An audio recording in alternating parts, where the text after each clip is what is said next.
Chapter 10:27. Bojio seemed to have sensed his gaze. She tilted her lids, a piece of meat in her mouth. She was pretty, but when she raised her brows, she looked a little devilish. Chi-Nemo didn't say anything. He watched as she ate until her hands were full. His eyes glanced at the salt and pepper prawns on the table. Without thinking much, he picked up a large prawn and placed it on the plate. His slender and fair fingers removed the shell, leaving only the prawn meat. Then, he placed it into the young man's bowl. Chi-Nemo's actions were natural and elegant. No matter how shocked the international director was, he didn't say anything. He only sighed in his heart that some people could really change their character when they fell in love. However, in the next second, his opinion changed. Because when the young man still wanted to eat meat, Chi-Nemo reached out to stop her. He placed 2 stalks of vegetables in her bowl and arched a brow. It was clear what he meant. If she didn't eat, there would be a physics test waiting for her. The Almighty's handsomeness was divided into 2 stages. When he was peeling the prawns for her, he looked very handsome. His entire person looked very attractive. Now, Bojio looked at the 2 stalks of vegetables, lowering her head to take a bite. Her heart was filled with sweetness. She didn't expect that even though her pet had lost its memory, it didn't care about her at all. It wasn't that she didn't like eating vegetables. Humans stood at the top of the food chain. If they did not eat meat, they would feel sorry for themselves, right? Obviously, the Almighty didn't understand this logic when he was young. That was why every time he fed her, he would smash the leaves in her bowl and let her eat it with rice. At that time, she was a picky eater and didn't eat vegetables. Even her father couldn't do anything about her. After all, who wasn't a little devil? Later, when her father saw that she wasn't so picky anymore, he even pulled the young Almighty over and thanked him for a long time. However, the Almighty had always been cold and polite. "Uncle Bo, I'll take care of her in the future." She still remembered that her father paused for a moment, then laughed. "You'll have to ask her own opinion. Other than eating, what else can she say?" It had to be said that the Almighty had a sharp tongue when he was young. But at that time, she really didn't have any objections. She had wanted to raise her pet for a long time. Of course, she would not miss such an opportunity. Even though he was the one who raised her in the end, when he thought about it carefully, she was also enduring hardships in order to gain courage. The pavilion closest to the water enjoys the moonlight first. No matter how young she was, she understood the principle. Moreover, for some reason, she always felt that the food he fed her was tastier. Perhaps it was because every time he carefully pressed the egg yolk and vegetables into the bowl for her, and then stirred the new porridge, the boy she drank was very cute. That was why she wasn't picky about her food. The ancient saying that beauty was a feast for the eyes made sense. For example, just by looking at the Almighty's face, she could eat 2 more bowls of rice. Just like that, he accidentally ate too much for dinner. When she reached the 2nd floor, Bojio realized that the Almighty was asking her to sleep on the same bed as him for the next 3 days. Although they had slept together before. However, 3 days was a little too long. Was it too late to regret now? Bojio turned back, intending to discuss other conditions with the Almighty. Chapter 10:28. As long as Chi-Nemo stood there, he would be so elegant and handsome that people couldn't take their eyes off him. He exuded an aura of an immortal. Not to mention, when he leaned over, his eyes were deep and his lips were curved into a smile. The collar of his shirt was slightly crooked, hanging loosely. It looked extremely casual. He had been the school hunk of number 1 middle school for 3 years and until now, there hadn't been anyone who could surpass him. The Almighty indeed had an extraordinary charm. At this moment, there was a hint of wildness in his expression. He reached out to pinch Bojio's chin, a faint smile on his face. What naughty thoughts are you having again? MH? Don't worry, other than the pillow, I won't ask you to do anything else. My hand can't touch you, so you have to control yourself. My mom and the guest are here, so don't act like how you did when the doctor was around. Don't touch me while my hand is injured and behave yourself in other aspects, understand? Little gangster. At this moment, Bojo didn't know how to react. The nickname Little Gangster, Brother Mo, you are the one who is touching me, not me. Bojo pointed to her chin. Chin Mo arched a brow and released his hand. The youngster pulled her down and kissed her with a mischievous smile. But it's hard for me to not touch you. Bojo wanted to kiss him and leave. But Chin Mo wasn't satisfied. He pulled her wrist over and pressed her down on the soft bed while she was breathing. He didn't hesitate to deepen the kiss. Bojo wanted to resist. But he pressed her back with a single hand. He kissed her until she was in a daze. In the guest room, the youngster's t-shirt was half lifted, revealing her flawless waistline. The man's hand moved upwards, following the hem of her shirt. Then he paused. Someone was knocking on the door. Bojo heard it too. She turned and stood up, her breath still a little faint. Chin Mo glanced at the youngster's flushed face, his voice raspy. Don't flirt with me if you don't have any intentions. All right. Bojo replied nonchalantly. Her clothes were wrinkled and her lips were red. It wasn't a good idea to meet movie queen like that. Hence, she turned towards Chin Mo. Brother Mo, open the door. Chin Mo adjusted his shirt, his tone calm. Why, you don't dare to admit it after teasing me. Bojo. This is really depressing. Chin Mo probably liked to see her like this. He reached out and pinched her puffed-up face. Benefits. Even opening a door requires benefits. He had no choice but to bow his head when he was under someone else's roof. Bojo replied, Speak. Don't go somewhere I can't see. Suddenly, Chin Mo let go of her face, his tone emotionless. Bojo couldn't react in time. I'm here, I have to apply medicine for Brother Mo later, where else can I go? Chin Mo glanced at the fair and tender youngster, his lips lifting into a smile. That's true, let's change it.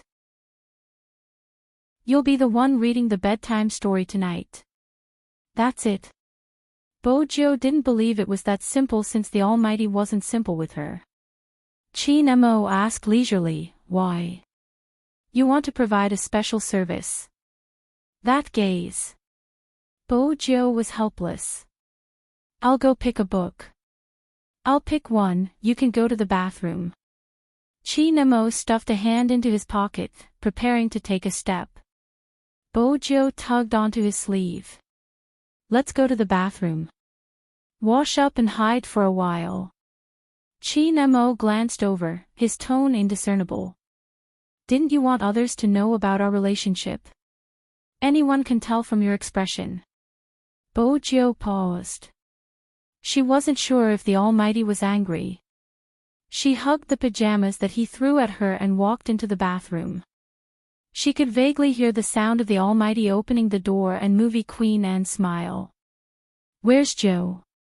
Bathing, Chin Mo replied naturally. Movie Queen Anne asked, Do you need to arrange a room for Joe? She'll sleep in another room, it's inconvenient for me to sleep at night due to the pain in my hand. Chin Mo's voice sounds like it's true. Movie Queen Anne thought about it and didn't say anything else. She watched her son's face with a playful expression. It's rare for you to agree to Joe's acting.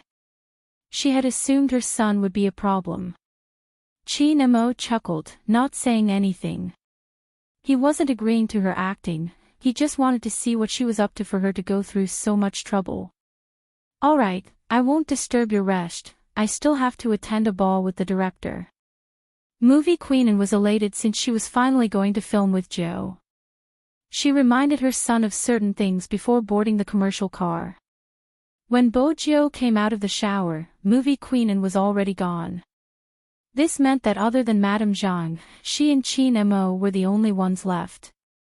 The youngster's skin was pale, probably because of the mosquito bites during dinner. After the shower, she couldn't help but reach out to scratch it. The left side of her face was red. Qin Mo frowned. He placed his phone down, his voice calm. "Come over." Bojo was still drying her hair. She walked over with a pure white towel on her head, looking no different from a high school student. She calculated her age. Someone's age should be the same as hers. Chapter 1029. Her superb camouflage technique was not in vain. However, in this world, he should be the only one who knew. Z, at some point, was like a child. The corners of Qin Mo's lips curled up into a faint smile. Bojo didn't understand. She walked over and stood beside the bed, watching the Almighty. Qin Mo reached out and pulled her over. His fingertips slid across her blushing face. "What's going on?" "I was bitten by a mosquito." Bojo wanted to scratch him again. Qin Mo blocked the youngster's actions and took out a small bottle of medicine from the drawer beside him. Bojo had never seen the medicine before, but it smelled nice. It didn't seem like Western medicine but Chinese medicine.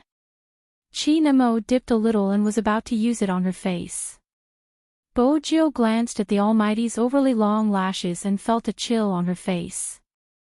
Then, she felt a comforting pinch and the area where she had been bitten wasn't as itchy anymore. Bojo yawned, wanting to hug him to sleep. This kind of opportunity was hard to come by. After all, the Almighty was only using one hand. Qin Mo pushed the youngster away, his tone calm. "What are you doing, little gangster?" "Brother Mo, didn't you ask me to sleep with you?" "I wanted to be your pillow." Bojo's words were always laced with mischief. Her face was indeed ravishing, her silver hair messy and slightly damp. When she lifted her lips into a smile, her handsomeness made one's heart race. It might work on the girl, but it might not work on Qin Mo. Qin Mo reached out to cover the bottle and glanced at Bojo. "Did you forget something? Didn't you just apply the medicine?" Bojo glanced down, her gaze landing on the white bandaged wrist. "Does it hurt?" Qin Mo flicked her forehead. "It doesn't hurt. You're in charge of reading a bedtime story today. Have you forgotten?" She really didn't take it to heart. She knew that her pet liked to read before going to bed, but he used to read to her. She had never read to him. Oh, yes, once. When the Almighty asked her to read the novels in the Fu family's villa, it was a dark history for her and she didn't want to recall it. But it should be different this time. Since it was the Almighty who picked the book, the style should be online. Which one? Bojo started to lift the blanket seriously. Qin Mo arched a brow at the youngster's actions. Before he could reply, Bojo opened her mouth. "Studying doesn't affect me as a pillow. I can hug you while reading." When Qin Mo heard that, he felt a little playful, even though the little gangster didn't call out again. Bojo understood the Almighty's intentions, but that didn't stop her from taking advantage of him. Her cold and aloof aura was already tempting. Bojo's mood improved after hugging the person she wanted to hug. She smiled and asked, "What do you want to read?" This time, Qin Mo didn't push her away. But what puzzled Bojo was that the Almighty didn't give her a famous book but a phone. Bojo arched a brow. Qin Mo took the youngster's hand, pressed her fingers, and swiped the screen open. "Read it." "Pampered Hedonistic Concubine." Bojo glanced at the extremely childish title. She hadn't expected the Almighty to have such a strange hobby. She opened the first chapter and the voice came out. It was originally calm like water, but when she read the plot about the main character reincarnating into another person, Bojo paused. Chin Mo glanced over. Why? A little ridiculous. Bojo's comment, it's a little ridiculous. Oh, Chin Mo replied. Isn't the plot on your bookshelf about how the male lead will fall in love with you if you splash water on his face? Brother Mo, how can it be the same? Bojo smiled. Every overbearing CEO has a different hobby. At least it caught the main character's attention. Bojo's fingers tapped on her phone as she spoke, an action she would only do when she was deep in thought. Why did the Almighty let her read such a book? Just as the question arose, Chin Mo shut his eyes. Chin Mo shut his eyes. Forget it, it's just a curiosity. Lin Feng recommended this book to me. I'll send one to him later. Her only advantage was her rebirth. As long as the Almighty couldn't figure it out, she wouldn't be exposed. Since Team Beauty Lin had recommended such a book to the Almighty, how could she not do it? She opened WeChat and typed the title, How Brothers Became Lovers. Very quickly, 2 words came from the other end. F***CK. Straight men usually couldn't read such books. Bojo smiled faintly. Don't recommend such messy books to the Almighty in the future. Lin Feng's stomach wasn't hurting anymore. He sat in the living room eating. When he received the message, he was confused and was about to reply. Just then, another voice message came from the other end. When did you become so intimate with Little Spade? That voice was a little cold and carried a little laziness. But the word intimate came over. Lin Feng couldn't take it anymore, mainly because he knew how possessive his captain was. He immediately replied, Captain, it's like this. Little Spade would always harass me. Since that person is by your side, it's fine. Captain, you have to control this person. I'm still eating, so I won't be a third wheel. He held on to his phone and glanced at the youngster beside him who was rubbing the bridge of her nose.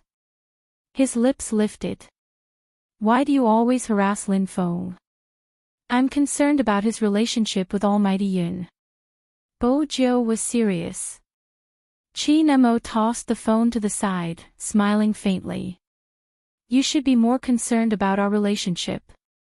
Yun who will definitely leave the country, no one can stop him. Bojo stilled. She didn't realize the Almighty was destroying the evidence. In reality, Lin Feng had never recommended any books to the Almighty.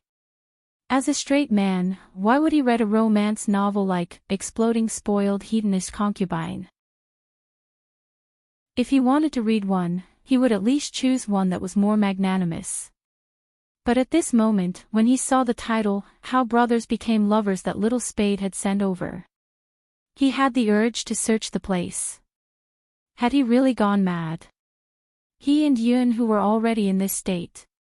Yun who was going to leave the country. He had to be more mature. Just like what he had said, he had to be able to differentiate between certain problems. The night sky was getting darker. Lin Feng lifted his head and glanced outside. He had long noticed that the lights in the bedroom opposite his had never been turned on since the beginning. This meant that Yun who was still in the hotel with that person. He probably wasn't coming back today. That was right, Lin Feng chuckled. In the end, he didn't search for any books. Instead, he opened some financial articles on his computer and wore his glasses. He was about to move out of the courtyard.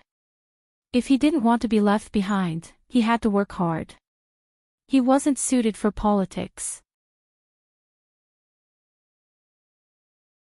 Chapter 1030. In the master bedroom of the Qin family. Bojo's thoughts were on Yun whose plans to leave the country. She didn't ask Lin Feng about the book. She guessed that it was probably a coincidence.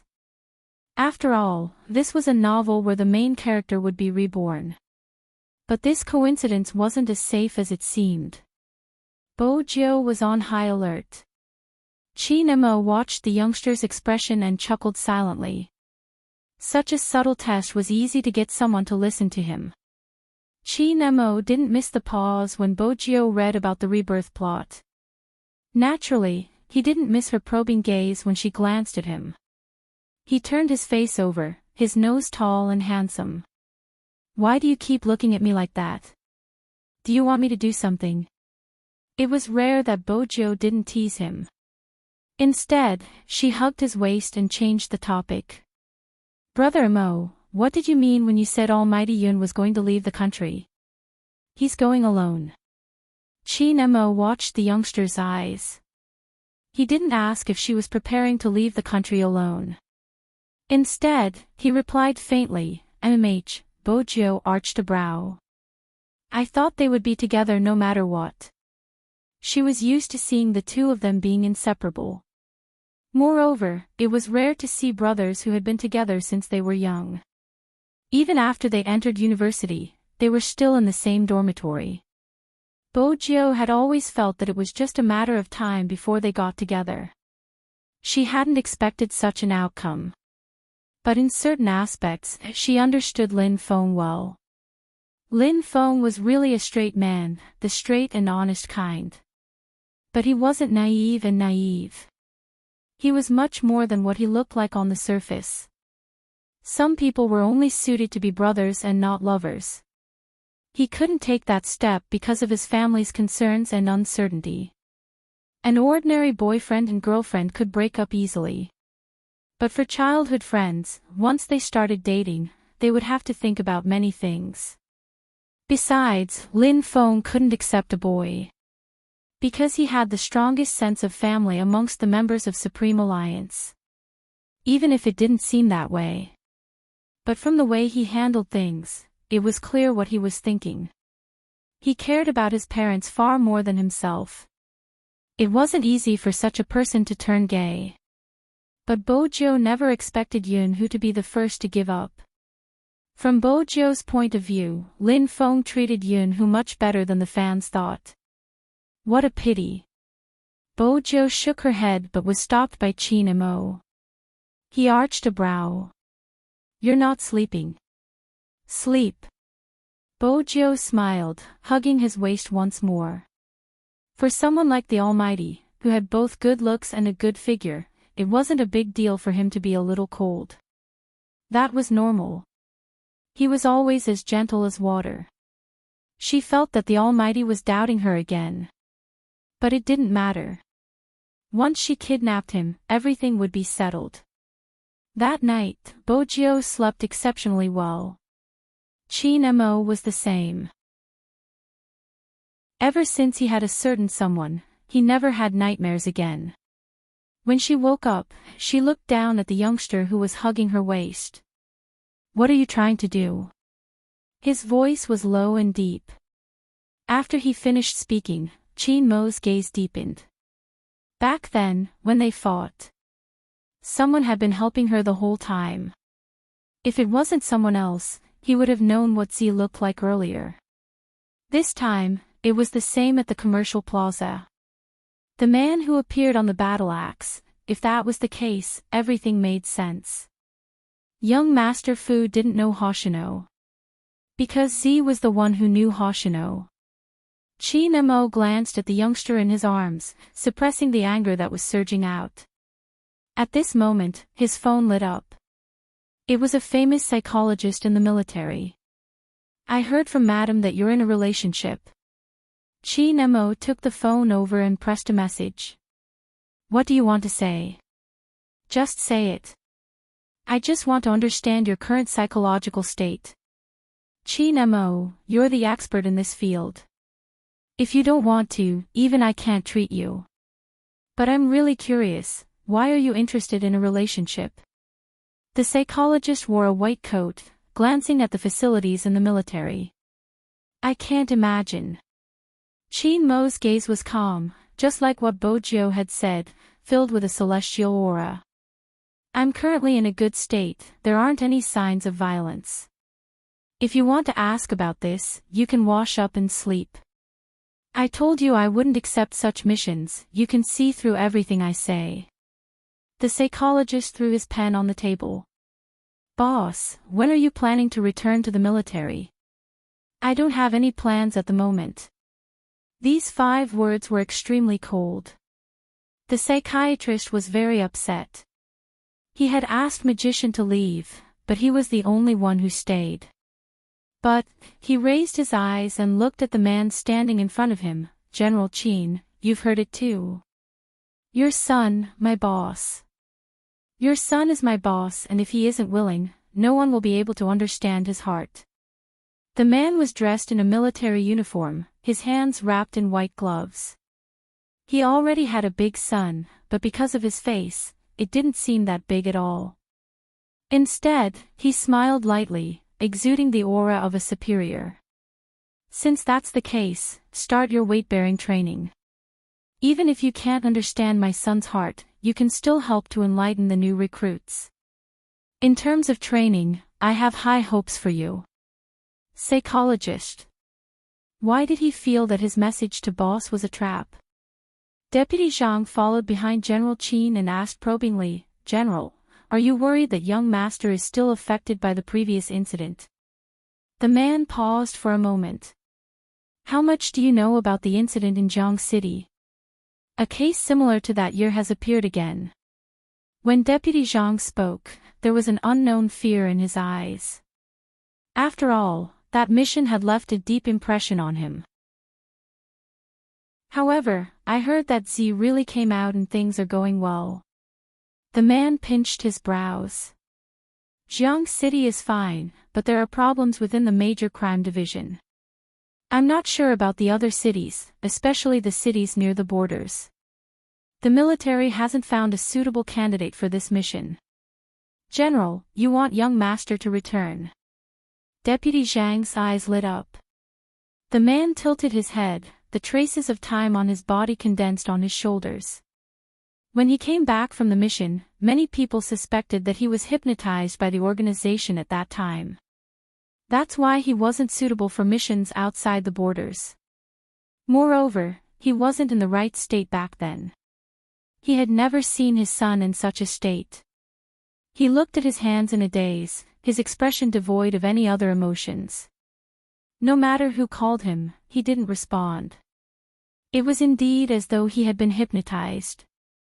As a father, as well as the highest commander, General Qin's heart was tormented. But even so, everything was based on the country. This was the basic standard of a soldier. Chapter 1031. No matter what happened. There are always people who have to carry some burdens, so that we can live peacefully in a place without the flames of war. Many people were envious of China. They said that this was the only country that didn't have to worry about war. The sunrise was the same every day.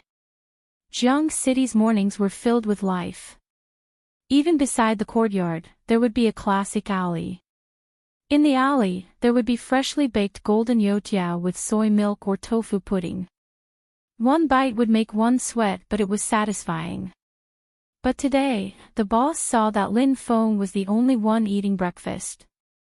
He chuckled and asked, "Do you want one person's portion today?" Lin Feng replied vaguely. The boss wiped the table and placed the food on it before turning to take the youtiao. When Lin Feng lowered his head to drink the soy milk, he smiled. He wasn't used to it, but who didn't live like this?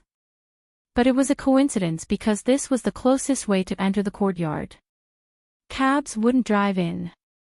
Hence, when Lin Feng raised his head to take the youtiao, he saw Yunhu, who hadn't returned all night, walking over.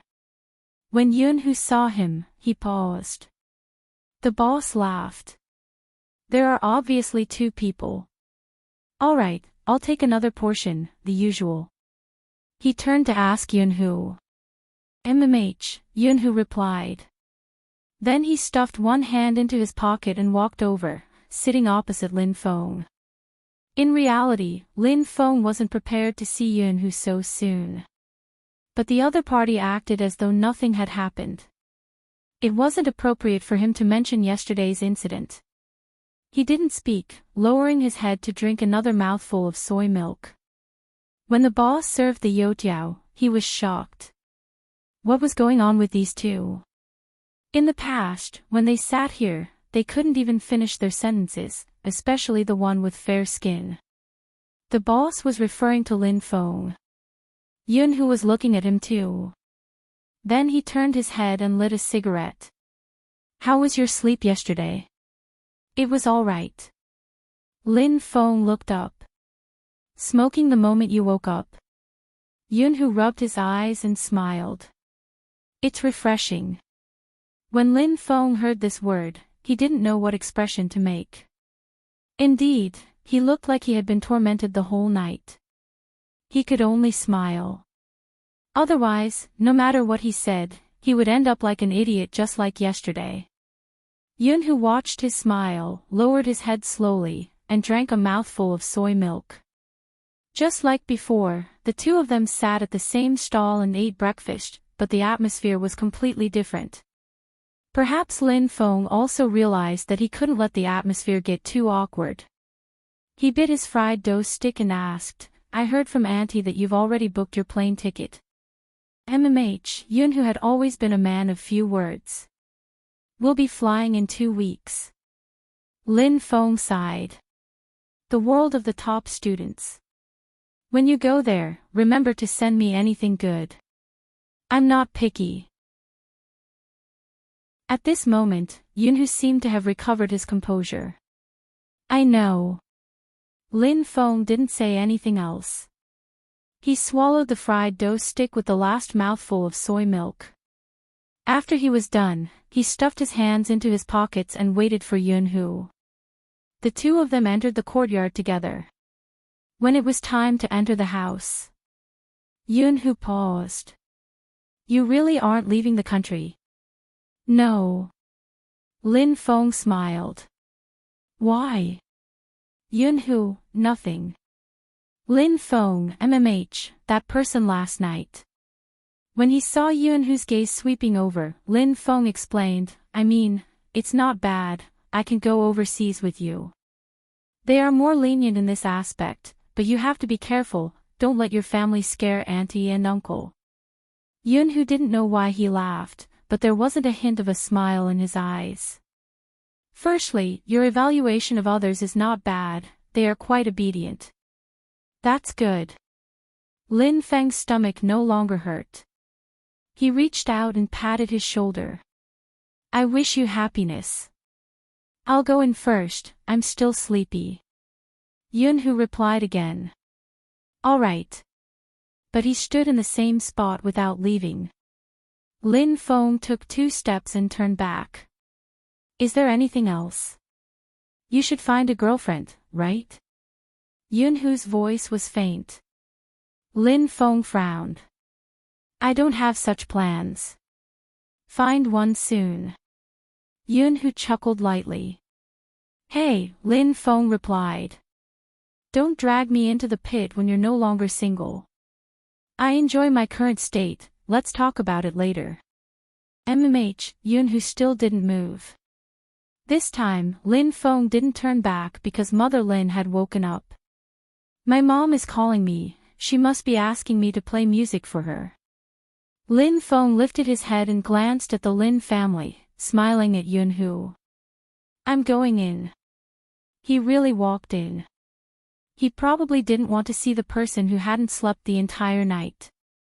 Were all youngsters so demanding? Lin Feng laughed, his hair covering his face, the corners of his lips sinking.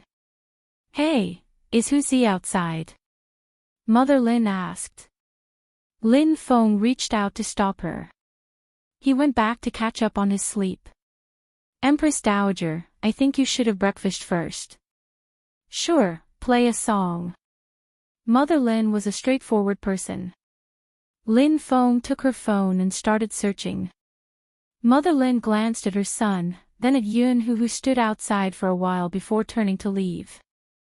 Little Feng, are you bullying Hu? What are you thinking? Lin Feng turned on the music. Mother Lin felt that something was wrong. who usually comes in with you, but today, he didn't even enter the door. Besides, the two of you didn't come back together last night. If you didn't bully him, what did you do? Empress Dowager, I'm innocent. Lin Feng wanted to dismiss his mother with a sentence. But Mother Lin was a perceptive person. Tell me, what exactly happened? Lin Feng obviously wouldn't tell her the truth, but he couldn't go upstairs like that. He beautified the incident yesterday. I'll tell you, keep it a secret. Speak. Mother Lin's face was stern. Lin Feng smiled. Nothing much, who has a girlfriend and asked me to cover for him. Yesterday, he went karaoke with her and just came back. He's very tired and wants to go back to sleep. Empress Dowager, you're thinking too much. Girlfriend? Mother Lin was shocked. Who has a girlfriend? MMH, Lin Feng replied. Mother Lin was still in disbelief. Who has a girlfriend? Why does it feel so surreal? So many people in the courtyard have tried but he didn't agree. It's free love now, it's as awkward as you said. Lin Feng was speaking the truth. Mother Lin shook her head. Who has always been more scheming than you? He's going overseas, how can he have a girlfriend? His girlfriend is going overseas too, she's going to the same school as him, Lin Feng replied. Oh. Mother Lin replied. That's good. MMH, Lin Feng smiled as he went upstairs. There was no more chatter, only music.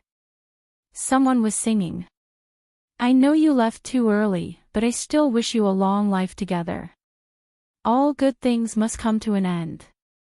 This sentence wasn't just suitable for Yunhu, it seemed to apply to Supreme Alliance as well. The Asian esports competition was half a month later. But due to some practical considerations, the final name list hadn't been decided. Regardless of whether it was Supreme Alliance or Xiangnan, it didn't seem right to send either team. According to the rules, it was always the national champion. But as the esports competition became more intense, China started to pay more attention to it. They couldn't lose too badly in the Asian esports competition. Hence, the committee was still considering. The fans were worried sick for the votes, all for the team in their hearts. But they didn't know. Supreme Alliance seemed to be fulfilling the wish of the past. To win back the glory of the past, to not let down the people who had supported and liked them. Now, the dust had settled. They would probably do their own things. Feng Yi was the one who understood the current situation of the team the most. When the media came for an interview, he basically rejected all that he could. But there was still a video on the internet. It was a video from many years ago, when Qin Mo had just entered the esports industry and won the Best Newcomer King. Some people said that Almighty Qin was so tender, handsome and noble that it gave off a murderous aura. Can you tell us how you fell in love with gaming? This was the host's question. Qin Mo glanced at the camera. When I was young, there was a guy who loved to play games. Which means you came to play games because of that person. The host seemed to have caught the scent of gossip. Qin Mo's voice was calm but firm. Yes. For a moment, the host didn't know how to continue. She thought he would deny it, but he admitted it so readily. Hence, she was stunned. The video had awakened the memories of many old fans of Qin Mo. At that time, they had been wondering who the guy that their Almighty was talking about was. But from what their Almighty had said, they should be childhood friends. But for a childhood friend to become an esports player, this relationship was too unusual. Hence, they had searched within the industry and finally found Xiao Jing. That was how the Qin and Xiao couple came to be. But now that they thought about it, they always doubted the existence of that person. Almighty Qin's love life could be said to be lacking until Spade Z's appearance. They were even more suspicious that Almighty Qin had made up an excuse to avoid trouble. But the new fans didn't seem to know the reason, which was why the video became popular again. Someone even tagged Bojo. Big Spade, you have to watch Almighty Chin, he might climb the wall. Climbing the wall means breaking Almighty Chin's legs. It's impossible in this lifetime. So Big Spade, my condolences. But if you look again, the Almighty at that time was really young and arrogant.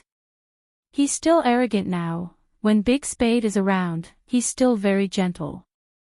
She was tagged on the official Weibo.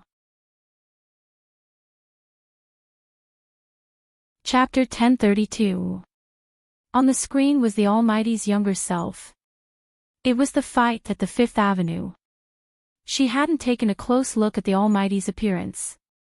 Hence, her memory was filled with his proud and independent figure, as well as the time he had grabbed her wrist, the beautiful curve of his chin amidst the broken light. Now, the Almighty from so many years ago was in front of her. Her attention wasn't on his cold and handsome face. Instead, it was on his words. When I was young, there was a youngster who loved to game. Which means you're gaming because of that person. Yes. When he said the last word, he looked into the camera. He looked like a youngster, with thin lips and a high nose bridge, his eyes so dark they seemed to glow. Bojo gulped. When they had been young, he hadn't gamed often and had spent most of his time with her.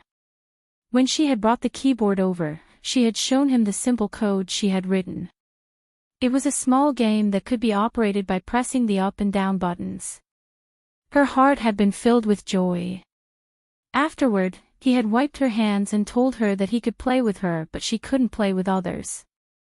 If she got dirty and rubbed herself against him, he wouldn't like it. This was easy to achieve. Hence, in the afternoon, she had plugged in the keyboard and set up a game target. The two of them had played the King of Fighters together. She could still remember his question, "You like it?" MMH. At that time, she had been looking at his prideful and fair face and had blurted out that she liked it. She hadn't expected the Almighty to think that she liked the game. Bojo's fingers pressed down on the mouse, pausing on the interview. She rewound slightly and listened to the two sentences again. After listening to it 3 to 4 times, her lips curved upwards. She looked at the comments from her fans. Bojo took a long time to suppress the words, "I'm the one who loves to game, the one the Almighty can't forget." "What are you doing?" A voice drifted into her ears, elegant with a hint of laziness. It was slow and deep, but it was enough to send chills down her spine. Bojo pressed the words she had typed in closed Weibo. She glanced up with a smile. Browsing the internet. With her movements, the loose collar slid down, revealing the skin underneath. It was porcelain white and smooth, the shade of his collarbone just right. It was beautiful, just like milk. Chin seemed to have just taken a shower. He hadn't dried his hair, and it was dripping wet. When he saw this scene, his gaze deepened. "Come here." The young man didn't move, his hand still holding the mouse. Chin walked over, reaching out to pull her clothes up. "Mind your image, Mrs. Chin." Hearing these 3 words again, Bojo blushed and changed the topic. "What did Madame Zhang do?" "Xiaolongbao with bean meat." Chin arched a brow. "Why? You don't like it?" Bojo reached out and hugged him. "I like it." Chin Mo's fingers paused for a moment. His gaze was a little dim. No one knew what he was thinking. 2 people came up from downstairs. The steaming soup dumplings had just come out of the oven. Although it was called xiaolongbao, it was steamed at home, and it was many times more delicious than the ones outside. The surface was soft and chewy, and when the filling was bitten, it left a fragrant taste in the mouth. She thought that 1 basket was enough for the 2 of them. But in the end, when Madame Zhang saw the youngster biting on the last meat bun, she raised her head and asked if she had any more. That was when Madame Zhang realized that she had made too little for breakfast. "I'll steam another basket now," Madame Zhang said. Qi Nemo replied, "There's no need. She'll have a stomachache when she's full." Bo Jiu was still greedy. She lay there, full of energy. Qi Nemo felt that this scene was a little familiar, but he couldn't pinpoint where he had seen it before. But the person in front of him seemed to have shrunk a lot. She was still muttering, "Momo, can you let me eat another meat bun? I'll eat another one. You've said this 5 times. It was his voice. "Ah, you gave me all 5, I don't need a 6th one. 6666, this number is auspicious, auspicious." The little fellow was always reasonable. He didn't speak, his fingers pressing on her round tummy. He only said 2 words, "Shut up." The image was blurry and ethereal, as though it didn't exist. Qi Mo's mind went blank for a moment. When he turned back, the youngster was tugging on his sleeve, her eyes filled with worry. "Is your hand hurting again?" Compared to a certain someone, he didn't care much about his hand. "It doesn't hurt." Qi Nemo placed his chopsticks down, freeing his other hand to press her hand down and hold it in his own. They even had to hold hands while eating. Madame Zhang really didn't know what to say. She tried her best not to disturb them. She placed the food down with a smile and walked into the kitchen. She sent a voice message to Movie Queen and, "Madam, don't worry. There's nothing wrong with young Master Joe." Movie Queen calmed down slightly when she saw the message. She was worried about Emo, or psychological problems. She heard that Jiang City had just calmed down, but the overall situation wasn't good. Even without her husband's words, Movie Queen could vaguely sense that something was wrong. Otherwise, that person wouldn't have appeared for so many days and even sent someone to protect her. Movie Queen was fine, but her son was the main problem. She was worried that the case from that year wasn't over. Time passed slowly. Especially for a university. Ever since the live broadcast at the square, the police had their eyes on a certain university. Some were grumbling, some were afraid, as though something was about to happen. In the canteen, many were discussing it. "Ha! Fan Jia, why don't you look afraid?" Someone asked the student beside her. Fan Jia chuckled. "What's there to be afraid of? Which student in a university isn't outstanding? The police are probably anxious to solve the case, that's why they believed the comments online. Besides, this has nothing to do with us." After hearing what she said, someone frowned. "I don't think it's completely unrelated. Don't you watch the news? That person has done so many terrible things. Not only did he encourage others to commit suicide, but he also instigated others to infringe on copyright. In the end, he even killed the original author. Isn't that a terrible thing? What we need to do now is to cooperate with the police. Honestly, regardless of whether it's someone from a university, I hope to catch the culprit as soon as possible. I have a feeling that the culprit is inhumane."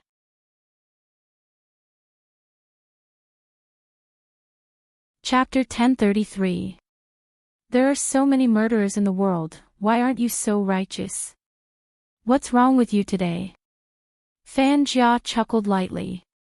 I only said one sentence, why did you say so much? The girl glanced at her. There are many murderers, but no matter how many there are, it's still wrong. Besides, this isn't about righteousness, it's the foundation of being human. Ha! Fan Jia chuckled. Alright, it's something so far away, why are you thinking about it? Fan Jia isn't wrong, ever since Z's live stream, the police have been investigating every day. It's so annoying and the others are brainless, messing up the school. Do you think Z has a grudge with the murderer? He didn't kill him, why is he so meddlesome? Everything was fine at first. Everything was fine. The girl stopped eating, her brows furrowing. She couldn't understand what was wrong with her two classmates. Wasn't it right to arrest the murderer? If it hadn't been for the live stream, the murdered author wouldn't have been able to seek redress. If it hadn't been for the protection of the police, the murderer hiding in their school would have acted long ago. They wouldn't have known who the next victim would be. If it hadn't been for everyone's combined strength, some truths and grievances would have been buried in the darkness forever, never to see the light of day. Why did all good deeds have a different flavor when spoken by two people? The girl felt a chill in her heart. It was an indescribable chill. She even questioned herself why people were like this. For example, the girl who had advised her just now. She had been bright and innocent when she entered school. Even though she liked to go with the flow, she hadn't said anything like that. What did it mean to have a grudge against the murderer? Exposing and arresting such an inhumane murderer was the only way to protect everyone. The girl was an ordinary person, she didn't have the ability to do so. She was thankful for those who had the ability and were willing to risk their lives to do so. It was written in a book. When you opened your eyes every day to the bustling traffic, it was the most ordinary peaceful era. It was a place where blood was exchanged. Why did they blame the people who bled but not the murderer? The girl couldn't understand. When her roommate brought up another case, she shrugged her shoulders. Also, as a passerby, let's talk about the original author you mentioned earlier. She's already dead, so what? Why did she have to go against the copyright infringers? Isn't she a little too petty? Besides, didn't you notice that after this incident, the sales of her books increased? I'm not saying that she's trying to create hype, but that's the truth. Not only is it morally impermissible, it's also the same from a legal perspective. That's the root of the matter. Also, you didn't say that the original work was hyping things up, but that's what you meant. Since it's so offensive, don't pretend to judge others. I don't think we're suited to be friends anymore. Your arguments are too scary, so you better watch out. It was indeed terrifying. The girl couldn't tell what was wrong. She knew that he used to be a person without any ideas. But after sleeping with Fan Jia, he seemed to have changed. It was as though he had been influenced by Fan Jia to the point where his entire being was distorted. She wasn't sure if this was normal, but she instinctively wanted to distance herself. Fan Jia watched the girl's back view, breaking into a smile. She comforted the angry classmate beside her. Why are you arguing with her? Let her speak if she wants to. She doesn't have any aura at all, she's completely different from you. The classmate broke into a smile. Indeed, it's boring. Oh right, Fan Jia, many people joined the chat group you asked me to create previously. I named it Spade Z and it attracted a lot of fans, but some people suspected that I wasn't a fan of Spade Z. Thankfully, the friends in the group helped me and now, everyone has the same opinion. You're too smart, just a few words and they changed their minds. That's how it should be. Some people have nothing better to do. If they want to kill someone, then so be it. What has it got to do with us? I had the same thoughts as you, that's why I asked you to create the group. But you have to understand that some people are troublesome, hence, it's better to keep the group a secret. Fan Jia's mood finally lifted. We have to clear a university's name. That's right. The classmate was filled with fighting spirit. Helping a tyrant to do evil had become a way to clear their name. In reality, if it wasn't for such people, Fan Jia wouldn't have known how to escape. The crime squad that C had recruited made it impossible for her to do anything else. That wasn't all, every time she touched the computer, someone would record it. The maiden's sacrifice had been interrupted. Not only had she lost 2 helpers, but she had also lost the endless supply of goods. Her brother's plan back then was to control people's thoughts and make use of them. She majored in psychology, just like Qin Mo. She could tell a person's thoughts from their actions. Those who liked Spade Z had joined the private chat group even though they knew about the announcement. This meant that they only cared about their likes and didn't care about hurting others. This way, the foundation would be laid. She would follow their thoughts and give them a few hints. Those people would become her invisible helpers. As long as she tore open this hole and used the group to influence them, planting a seed in their hearts, a university would become hers in the future. If the crime squad found out something, it would be Spade Z's fault since the group was created under his name. After Fan Jia was done, the organization urged her twice but she didn't return. Instead, she gave them a call. Let's wait for a few more days. What are you waiting for? If you don't leave now, you might be found.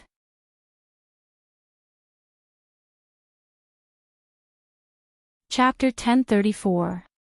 Your brother hypnotized Qin Mo. That person was in disbelief. Qin Mo has always been an expert in psychology. That's why he was the one who solved that case. After all, they were both studying abroad. Your brother's grades were always lower than Qin Mo's.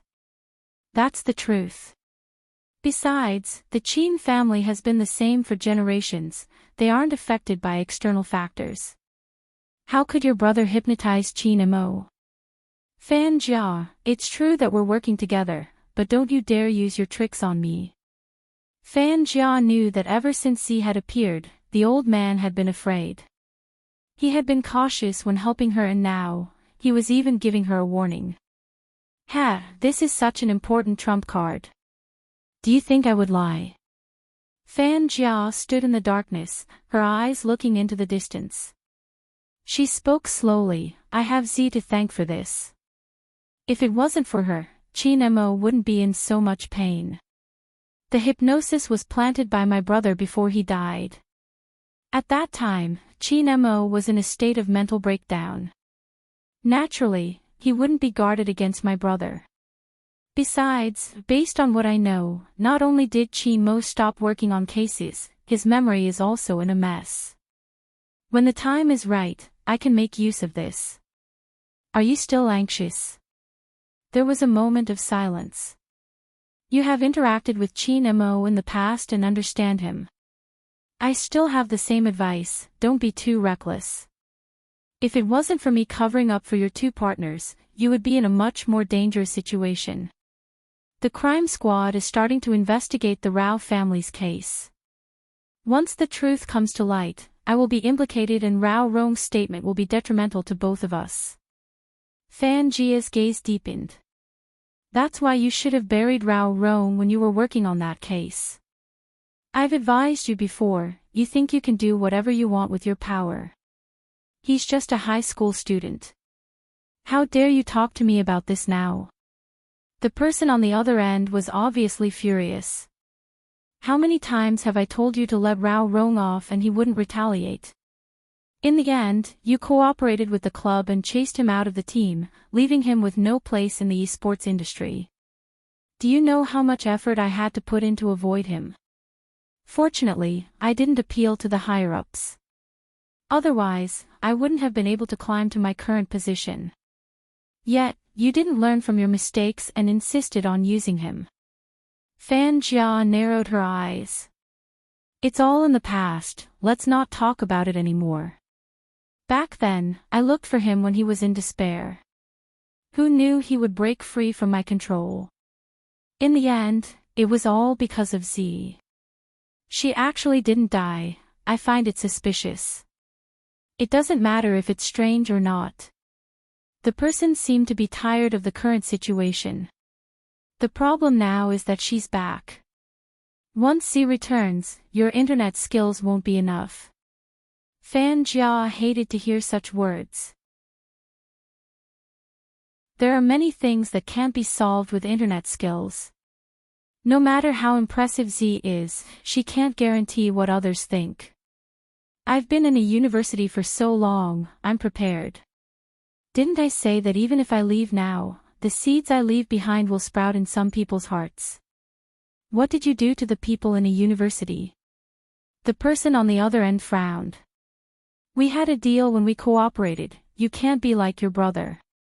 Fan Jiao laughed. I said, how can I not be like my brother? How can I make use of everyone around me? Didn't you know from the start? It's too late to act surprised now. It wasn't just a university, there were many 14-year-olds. I have to thank them, otherwise, my plan wouldn't have gone so smoothly. I used C to commit crimes and they imagined themselves to be whoever they liked. They took their names and used it to attract popularity. That's the type of person I need. It's much easier to control now compared to my brother. After all, no one is clean, including you. You. The person on the other side of the phone was furious.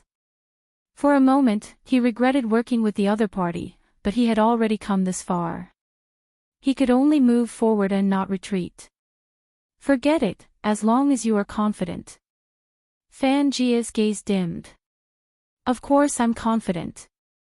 Rao Rong wasn't around anymore, she could create another Rao Rong. It was time for the youngster who liked to stick to Qin Mo to suffer, 10 p.m., at the Qin family's house. In order to show her sincerity, Bojiu fished out her wallet and placed it on Qin Mo's hand. The Almighty sat on the sofa with one hand wrapped in bandages. There was a book on Sun Tzu's Art of War and a pot of tea on the table.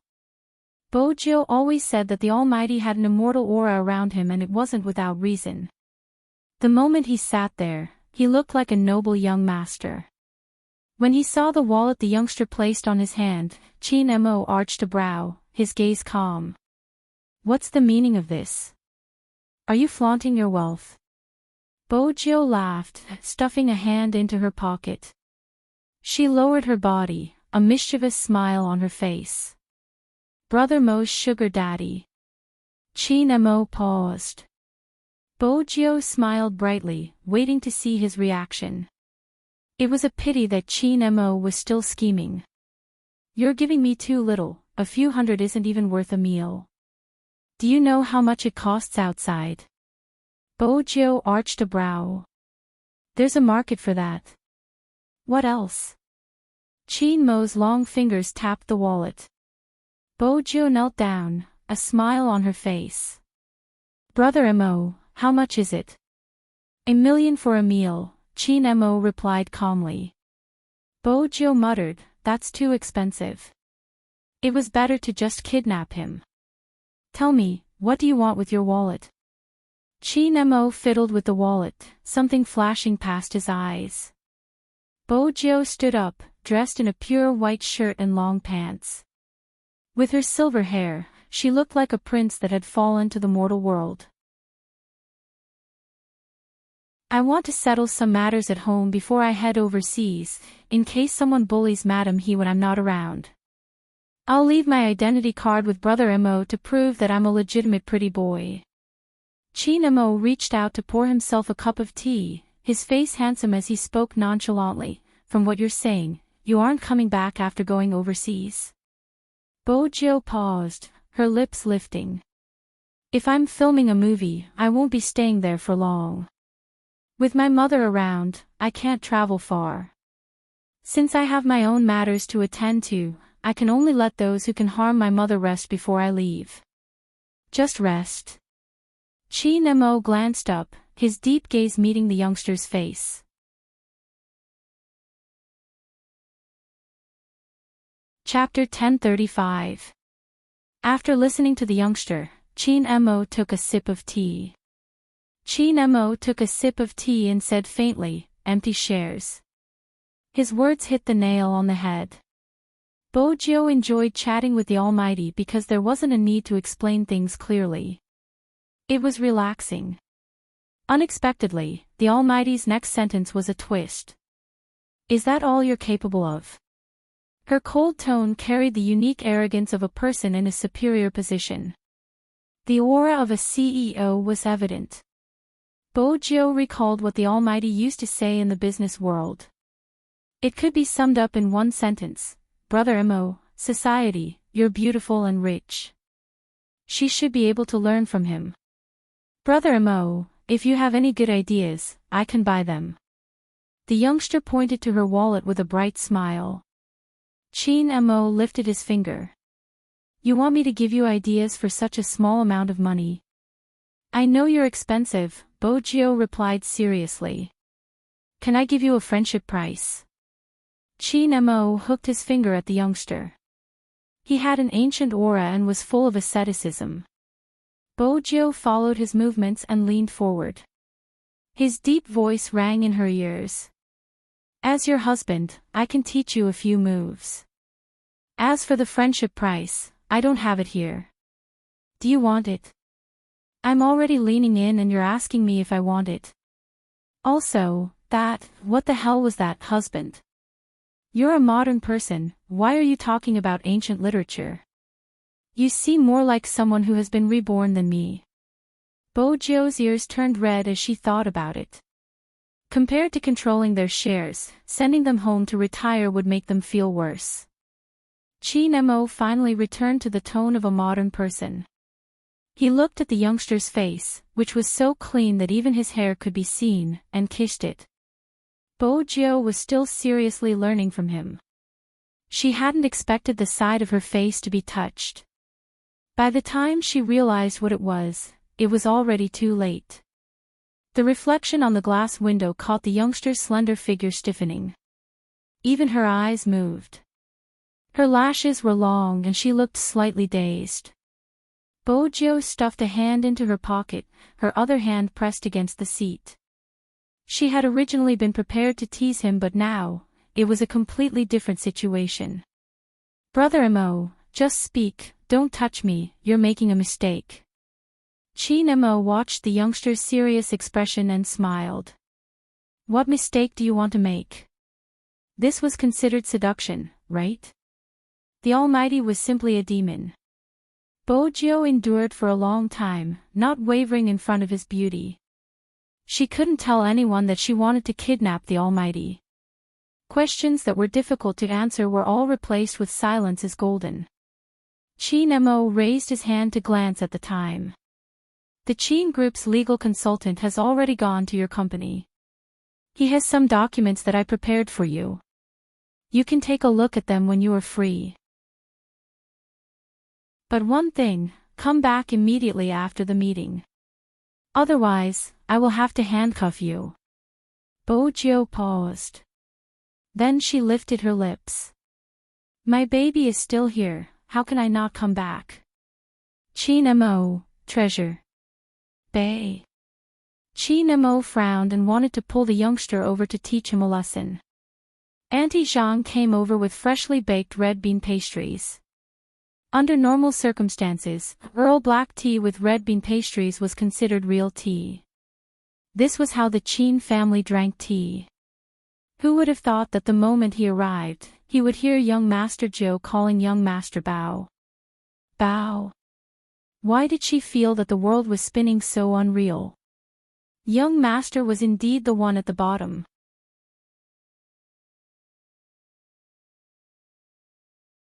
Chapter 1036. Both Chin Mo and Bojio understood the meaning written on Madame Zhang's face.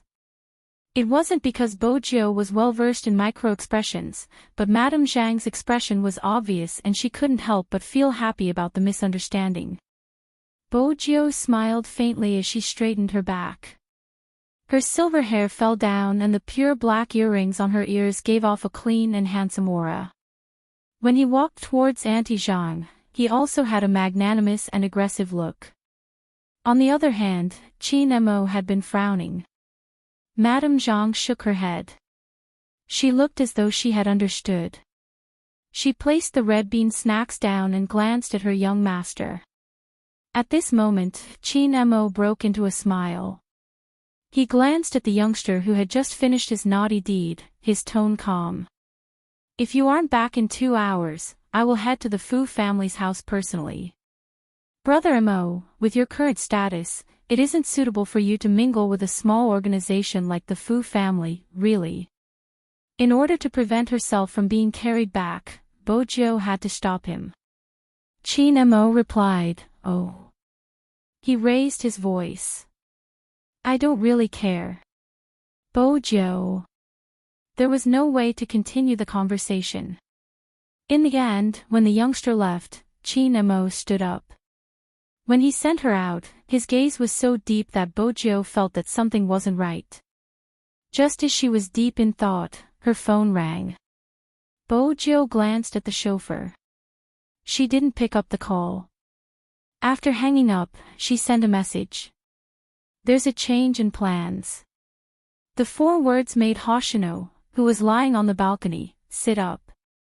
The sun shone on his back, and even his white shirt seemed to be emitting a gentle glow. His slender fingers pressed on it. How did it change? I will be going overseas with Chin Mo tomorrow to act in a movie. I can use this opportunity to escape. Bojo's gaze wasn't fixed on her phone when she typed. Her arms hung down naturally. Even if the chauffeur was sitting in front, he wouldn't notice her message. Hoshino caressed his black hair, his smile warm. It's convenient overseas. There's a little inconvenient. Bojo took a moment before sending the message. Hoshino walked towards the computer. What is it? I want to kidnap Chin Mo. Since they had started, the next step was straightforward. When Hoshino saw the line of words on his phone, his hand that was about to touch the teacup suddenly stopped. Even his expression was a little different than usual. It was rare to see the vice captain like this. The youth stood there dumbfounded. What was going on? Could it be that the vice captain wasn't satisfied with his performance just now? He did die once, but that was a 1v5. The baby-faced youth was still trembling.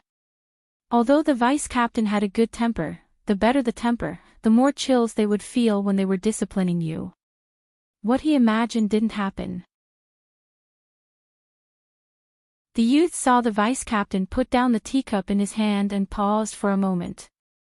Then he pressed the phone a few times as if he was replying to someone's message.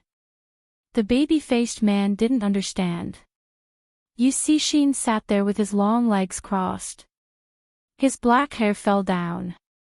He was devilishly handsome. Someone isn't feeling good. When Hoshino heard that, he didn't say anything. He couldn't say that he didn't feel good. But he didn't expect Z to like Chin Mo so much that she wanted to kidnap him. In Hoshino's heart, that person would always be lonely. Even when he was by her side, it was the same. She lived a carefree and sunny life. No matter how many people she interacted with, it never changed. When she was injured, she wouldn't cry out in pain. But every time when she was quiet, she would stare outside in a daze. She had never really wanted anything. Except for this time. Hoshino couldn't describe how he felt. Just then, another message appeared on his phone. I know it's difficult. If you don't do it well, your identity might be exposed. I'm worried that Chin Mo is already suspicious of you. Don't make a move and stay in the team. Hoshino frowned slightly after reading the message. You will be in danger. It's equally dangerous for 2 people. Bojo's hand paused. Then she added, don't worry. Hoshino reached out and rubbed his temples. He knew that no matter what he said, Z wouldn't get rid of this thought. Kidnapping Chin Mo was a very dangerous matter. But Z's decision would never be changed. Just as Hoshino was in a daze, his phone was suddenly snatched away. It was Shin. He still had that signature smile on his face. It often made people think of the hot-blooded second-generation gangster in high school. He stuffed his left hand into his pocket. Let me see what you sent. Hoshino's movement sped up. That speed made Shin narrow his eyes. Hiding it like this makes people even more suspicious. Hoshino held his phone. His eyes were clear and his voice was the same as usual. Looking at other people's privacy doesn't seem like something you should do. Shin raised his hands. All right, here you go. Then, he tilted his head and his voice came over. Chin Mo is already suspicious of you. You should restrain yourself. Don't go against the wind and commit crimes. Hoshino raised his eyebrows. He was as gentle as jade and elegant as a gentleman. All right. He agreed so readily that Yusishin didn't know what else to say. The baby-faced person watched this scene. He felt that there was something strange between his captain and vice-captain, but he couldn't tell what was strange. 10:30 p.m. Fu Group. In the end, there were waves of heavy losses. Fu Group wasn't as glorious as it used to be. Fu Ximing, the young master who could have gotten all of Fu Group's shares just by waiting, also participated in the fight for the shares. He had already contacted many shareholders in private. During this meeting, he had to make that useless person leave with his mother. That was because he had long been prepared. In addition, Fu Zhongyi had been collecting a lot of dirt on his son. Hence, when this pair of father and son appeared, they were extremely confident. As the saying went, with a stepmother, there would be a stepfather. Fu Zhongyi had always been a scumbag. Even though they were both his children, he had never felt any guilt towards his eldest son. When Bojiu didn't know anything, he wasn't willing to talk about his son at all. When others talked about him, there was a complete rejection and slight disgust in his eyes. Now that Bojiu knew everything, he didn't have any thoughts of repentance. Instead, he participated in every dirt on Spadesea. When he treated Fu Ximing, he wanted to leave everything to him. He had never stopped praising him. The worst thing about Fu Zhongyi wasn't that he had betrayed his marriage with Yi Honghua. The worst thing about him was that he had abandoned his wife and son, forcing them into a corner. He had long forgotten that if it hadn't been for Yi Honghua, there wouldn't have been the Fu Group today. He had forced people to their deaths at every turn. He was ruthless and inhumane. But that was how humans were. In the face of huge benefits, no one would show their humanity. Some of the shareholders sitting in the office were the same. Yi Honghua was still flipping through the documents. When she saw Fu Ximing enter, her eyes dimmed.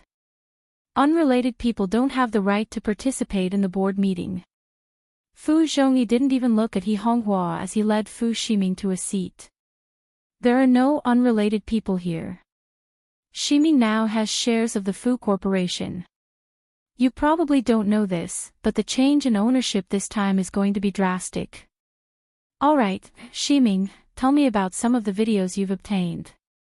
Those who have tarnished the reputation of the Fu Corporation, no matter how high their positions are, should be expelled. Alright. Fu Ximing stood up. During this period of time, because of that trash, everything he did wasn't going smoothly. Especially after that trash won the National League, he would be compared by the people around him. He knew better than anyone what that trash was like in the past. He was a piece of trash that couldn't be helped. He didn't know how he had gotten to where he was today because of young Master Qin. Now was the time to let everyone know what kind of person he was. Fu Ximing turned on his laptop and projected some photos on the projector. He said in a dignified manner, "These are the things I got. Big Brother's private life has always been messy. As long as he doesn't go overboard, no one will care about him. However, the Fu Corporation can't have such a shareholder who painstakingly pours himself on men. Even outsiders say that the Fu Corporation became famous because of this. I think it's worth everyone to think about this. After all, the most important thing in doing business is reputation. Compared to Yi Honghua in the past, she was much calmer now. She sat in her seat without much emotion on her face, but her words were cold. Speaking of reputation, everyone in the marketing and operation department knows that all the hot-selling products of the Fu Corporation or the companies that are contacting us are all because of Spadesea's name. Besides, I have never heard of anyone claiming that the Fu Corporation relied on others to get their hands on us. As for you, you have been using the fact that I am Spadesea's younger brother to open up your circle of friends in the business world. This topic has been spreading like wildfire in the industry. Shiming, your brother's reputation is so bad, why are you still using him? Fu Shiming's face turned red and white when he was interrupted. He didn't expect that a certain son had taught He Honghua that the business world was like war. Only by knowing yourself and your enemy could you win 100 battles. The thing that Fu Shiming didn't want others to know was exposed like this. Also, the gazes around them had obviously changed.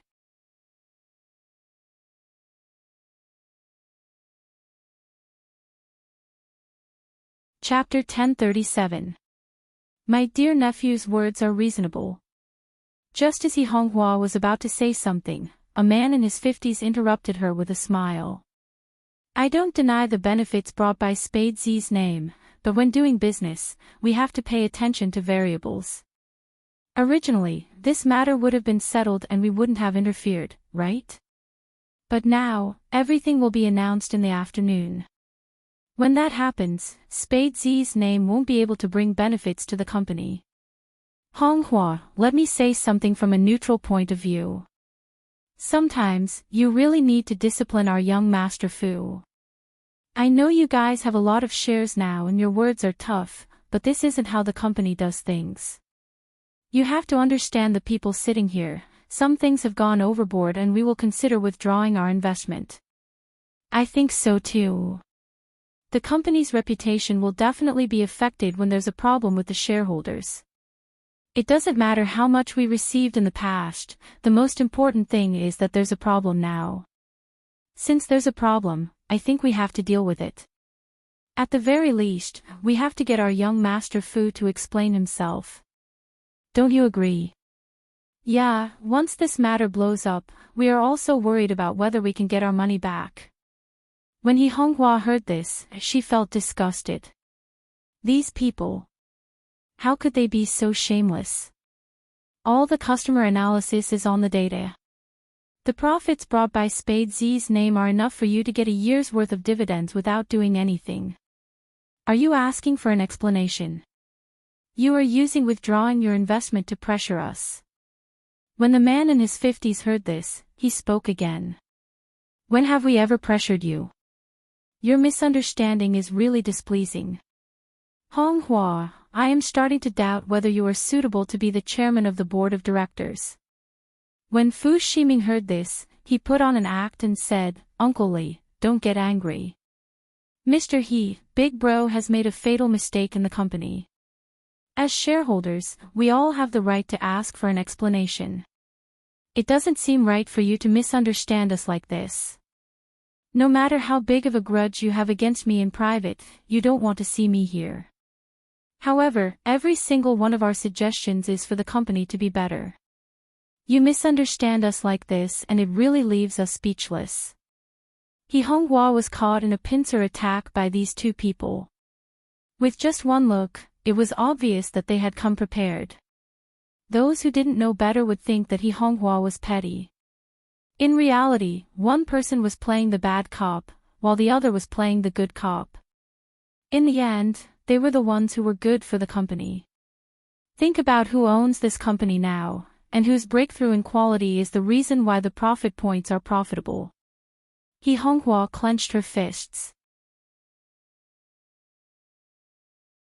Fu Shiming stood to the side and said, It's useless to just explain about this matter. Director, he should apologize to everyone on behalf of Big Brother. Apologize? He Honghua's face turned red with anger. Are you dreaming? Fu Shiming shook his head as if he couldn't reason with a shrew. Forget it, nephew. It's useless for you to say so much to her. If you were the CEO of the company, I wouldn't have to worry so much. The man stood up and was about to leave. He had no intention of respecting He Honghua at all. I can't attend this shareholders' meeting anymore. I'll come back after I see some sincerity. However, as soon as he finished speaking. Click. The door of the conference room was pushed open.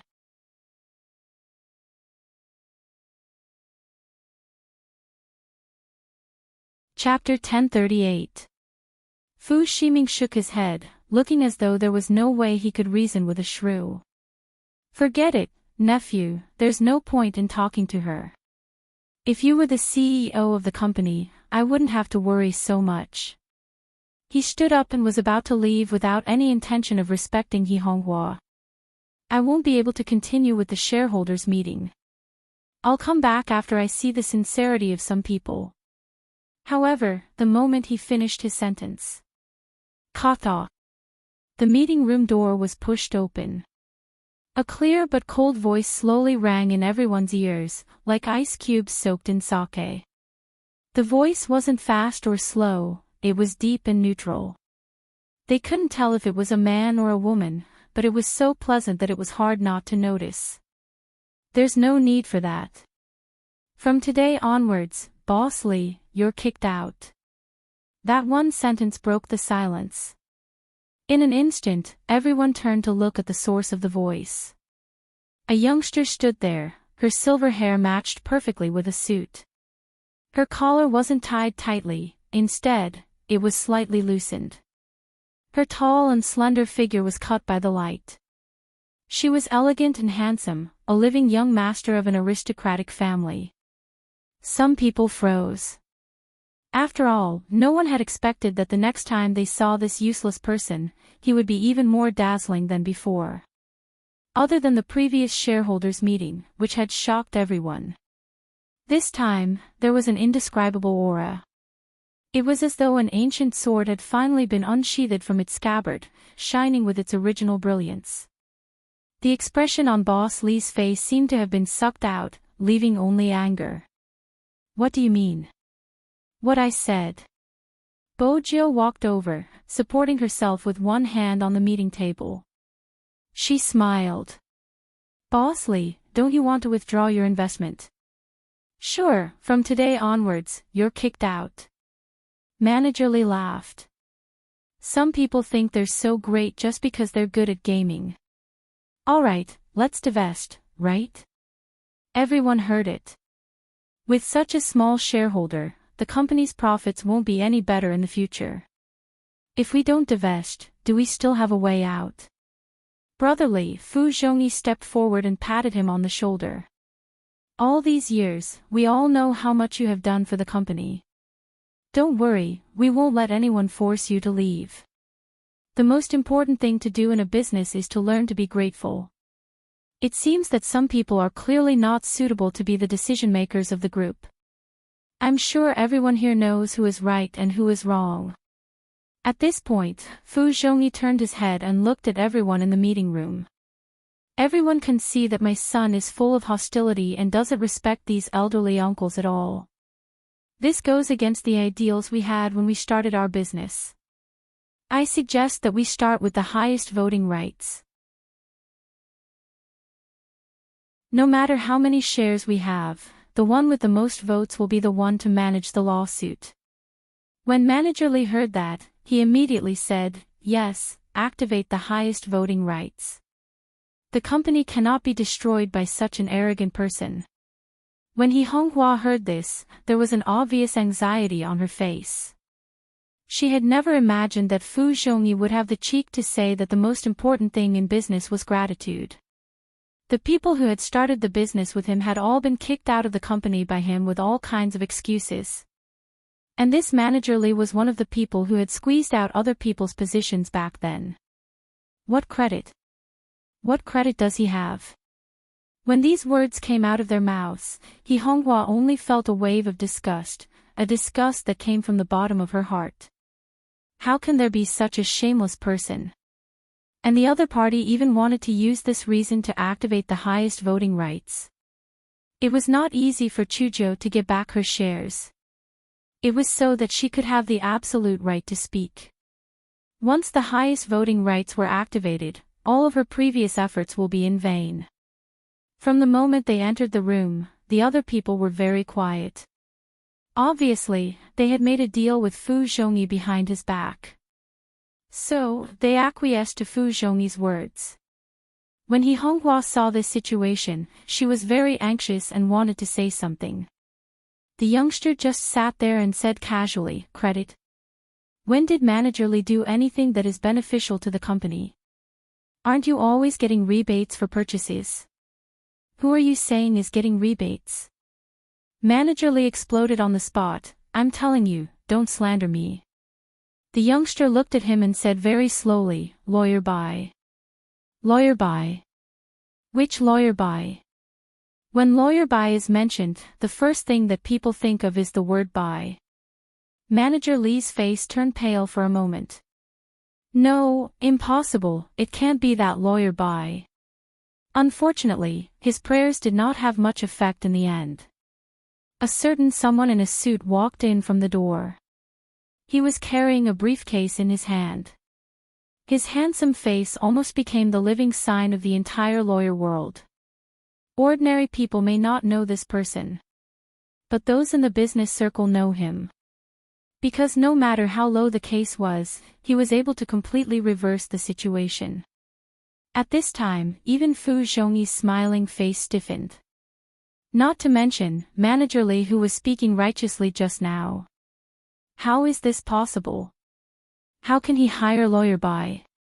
Basically, many people know how difficult it is to get an appointment with Lawyer Bai. It is said that he has been appearing in court for a year. Previously, there was a very rich boss who gave Lawyer Bai 1 million yuan. But, Lawyer Bai ignored him and asked him to meet him in order. Some people also inquired about how a small lawyer can have such a big ability. After all, there is no one in this world who doesn't like money. But no matter how much they inquired, they couldn't find out about Lawyer Bai's family background. Some people in the business circle wanted him to help with urgent matters, but Lawyer Bai didn't agree even once. Now, he had actually appeared here, and he was even invited by that useless young master who had no connections at all. How could Manager Lee not be afraid? Even his arrogance was a little weaker than before. Fu Zhongyi clenched his fists, moving to block the way. Lawyer Bai, who was holding the briefcase, stopped and glanced at Fu Zhongyi. Fu Zhongyi smiled. Lawyer Bai, I know you received money, so you had to make a trip here. How about this, I can double the amount that the person who doesn't care about the company gave you. Fu Zhongyi's words were especially generous. He didn't look like he was broke when the company was in trouble. However, after Fu Zhongyi finished his sentence, Lawyer Bai revealed a mocking smile. He walked past Fu Zhongyi, heading towards the youngster. His voice was calm. Boss, can we begin, boss? Was he calling young Master Fu? Was that possible? Gasps could be heard in the entire conference room, mainly due to the shock. Fu Zhongyi's expression froze completely, as though he had been punched in the face. Who could have imagined that the famous Lawyer Bai would call a high school student boss? And this high school student used to be a love-struck trash. It was simply unimaginable. But the truth was right in front of them.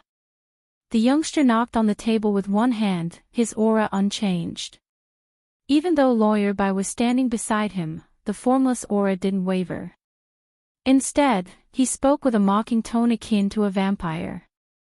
Throw the information on what Manager Lee has done all these years to him. The spare parts were originally cheap, but in order to get more commission, he doubled the price of the supplier. No wonder the Fu Corporation's profits are so low. From the start, someone has disregarded the company's profits and reaped huge benefits. According to the company's rules, the shareholder with the biggest share has the right to kick out the shareholder who damages the company. After being exposed of what he had been doing recently, Manager Lee's expression changed.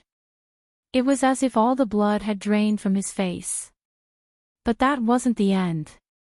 The youngster got Lawyer Bai to print out all the relevant information, handing a copy to each of the shareholders.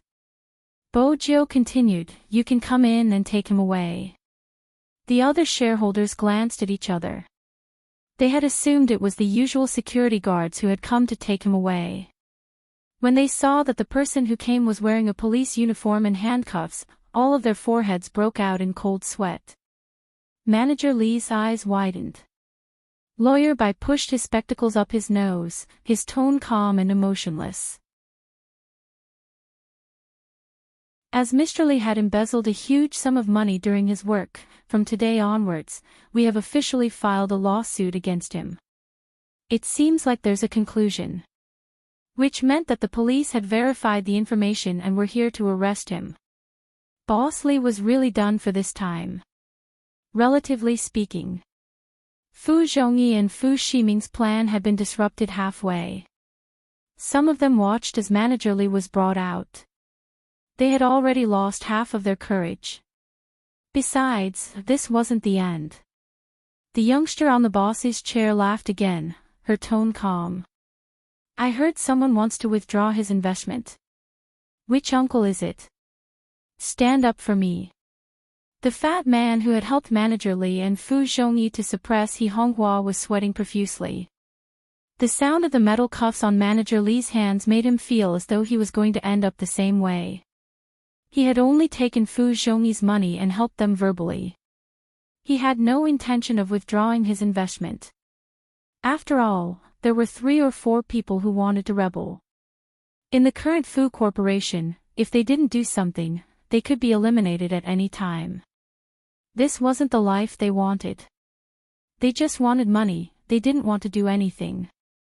Fu Zhongyi had clearly said that as long as he could regain control of the Fu Corporation, his dividends would increase by 20% and even his position would rise. But he had never expected things to turn out this way.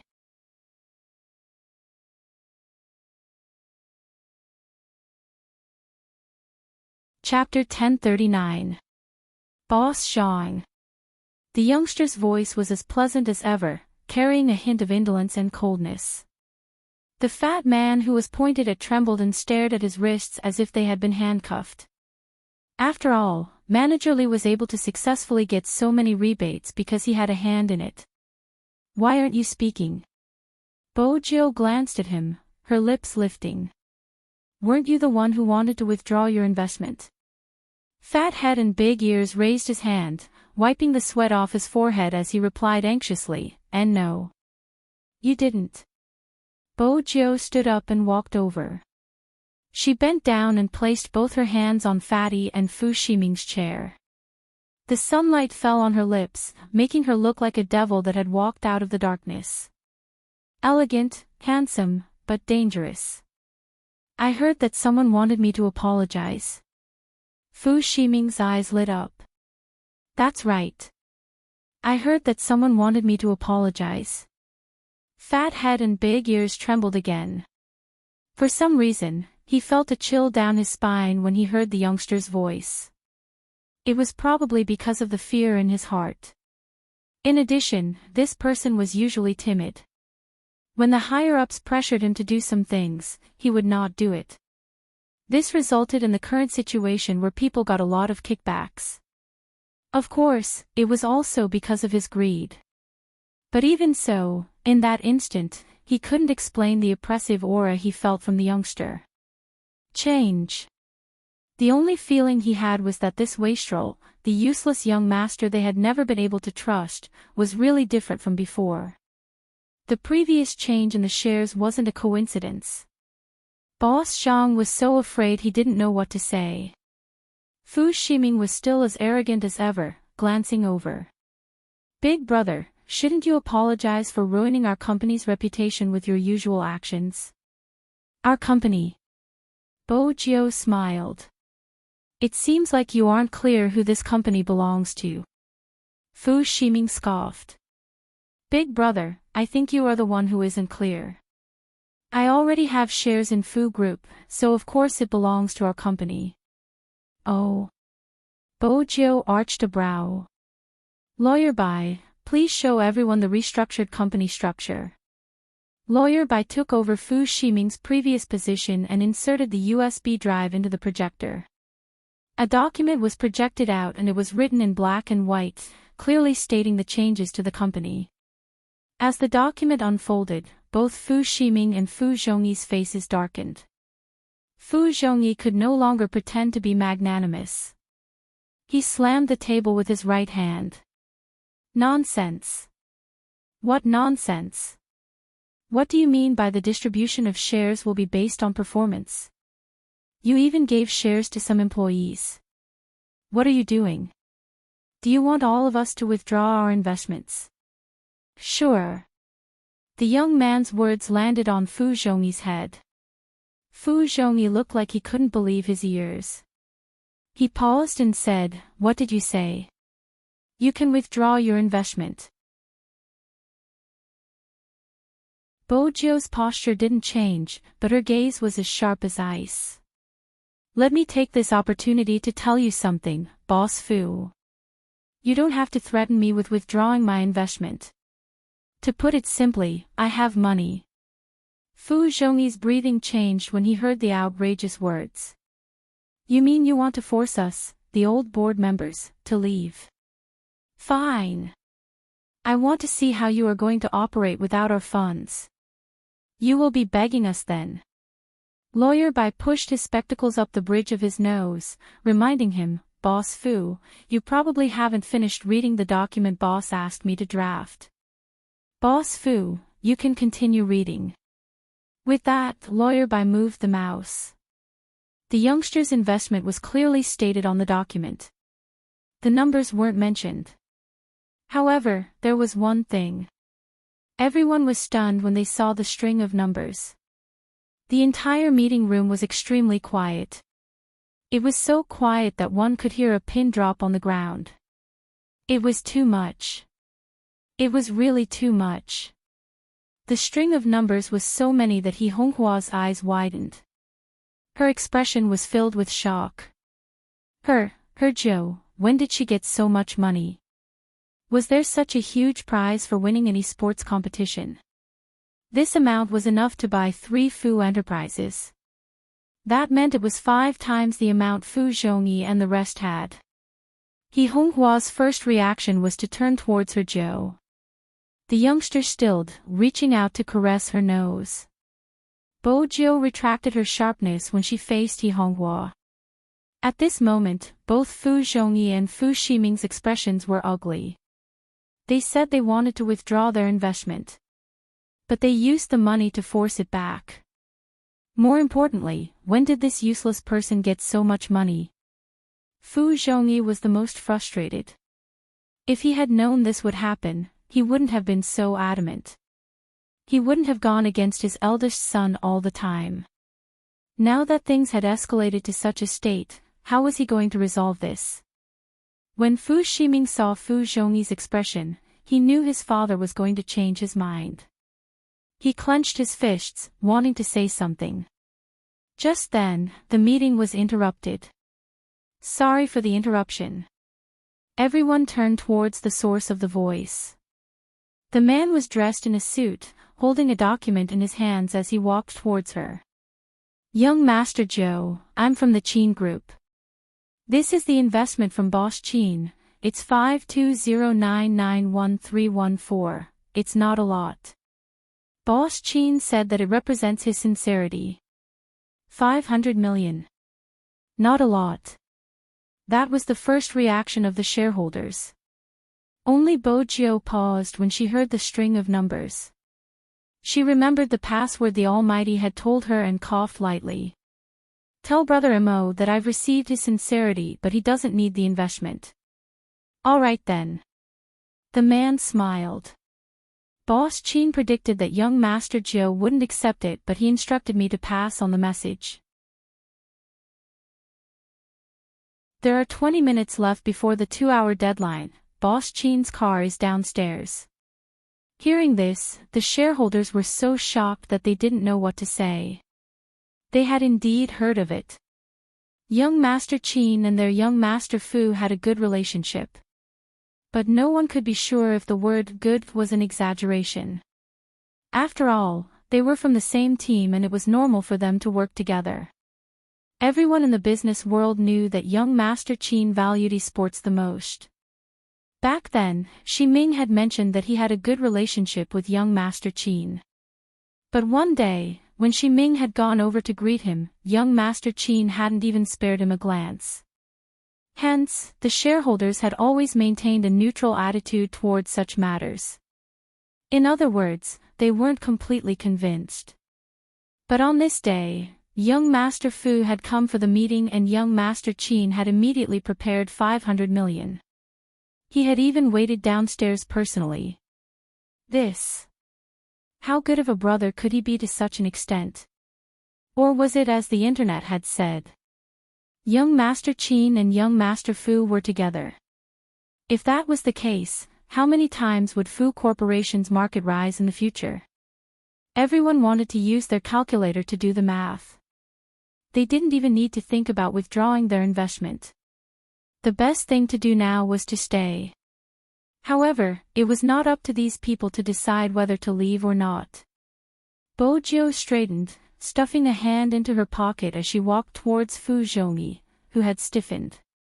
Actually, it doesn't matter if you withdraw your investment or not. Boss Fu probably hasn't finished looking through the company structure. Lawyer Bai, please continue. Sure. Lawyer Bai pointed. She reached the last page. It was written clearly that from this day onwards, Fu Corporation would be dissolved and restructured. The name of the corporation would be changed to He Corporation. This meant that from today onwards, everything here belonged to He Honghua. When he saw the two words He Corporation, Fu Zhongyi felt his vision blur. Fu Zhongyi felt his vision blur. He had never imagined that his child would use such a method to deal with him. His chest heaved up and down as he pointed at the youth. You did this to me. Aren't you afraid of divine punishment? Divine punishment? Bo Jiu laughed lightly. Back then, you abandoned your wife and son to settle down outside. You even chased away all the people who had helped you in the past. Back then, you didn't even think about who was the one who had accompanied you day and night to start your business. Who was the one who had taken out all your savings to help you set up the company when you were in dire straits? It was my mother, He Honghua. But President Fu, for the sake of the mistress and himself, he forced my mother to have no say in this company at all. Outside, he only laughed at my mother for being a village girl from the countryside and how uncultured she was. My mother's personality is fierce, but no matter how fierce she is, she still knows her limits. You and the mistress clearly know my mother's level of education, yet you deliberately made my mother embarrass herself in public. After that, you spread it as a laughing stock and deprived her of the dividends that should have belonged to her year after year. In the end, when she came out to set up her own subsidiary company, you still suppressed her. Boss Fu, even such a scumbag didn't suffer divine punishment. Even if I suffer divine punishment in the future, it will be after you. You. Fu Zhongyi's fingers trembled in anger. Fu Jiu smiled. Please leave with your obedient son, we still have to continue with our shareholders' meeting.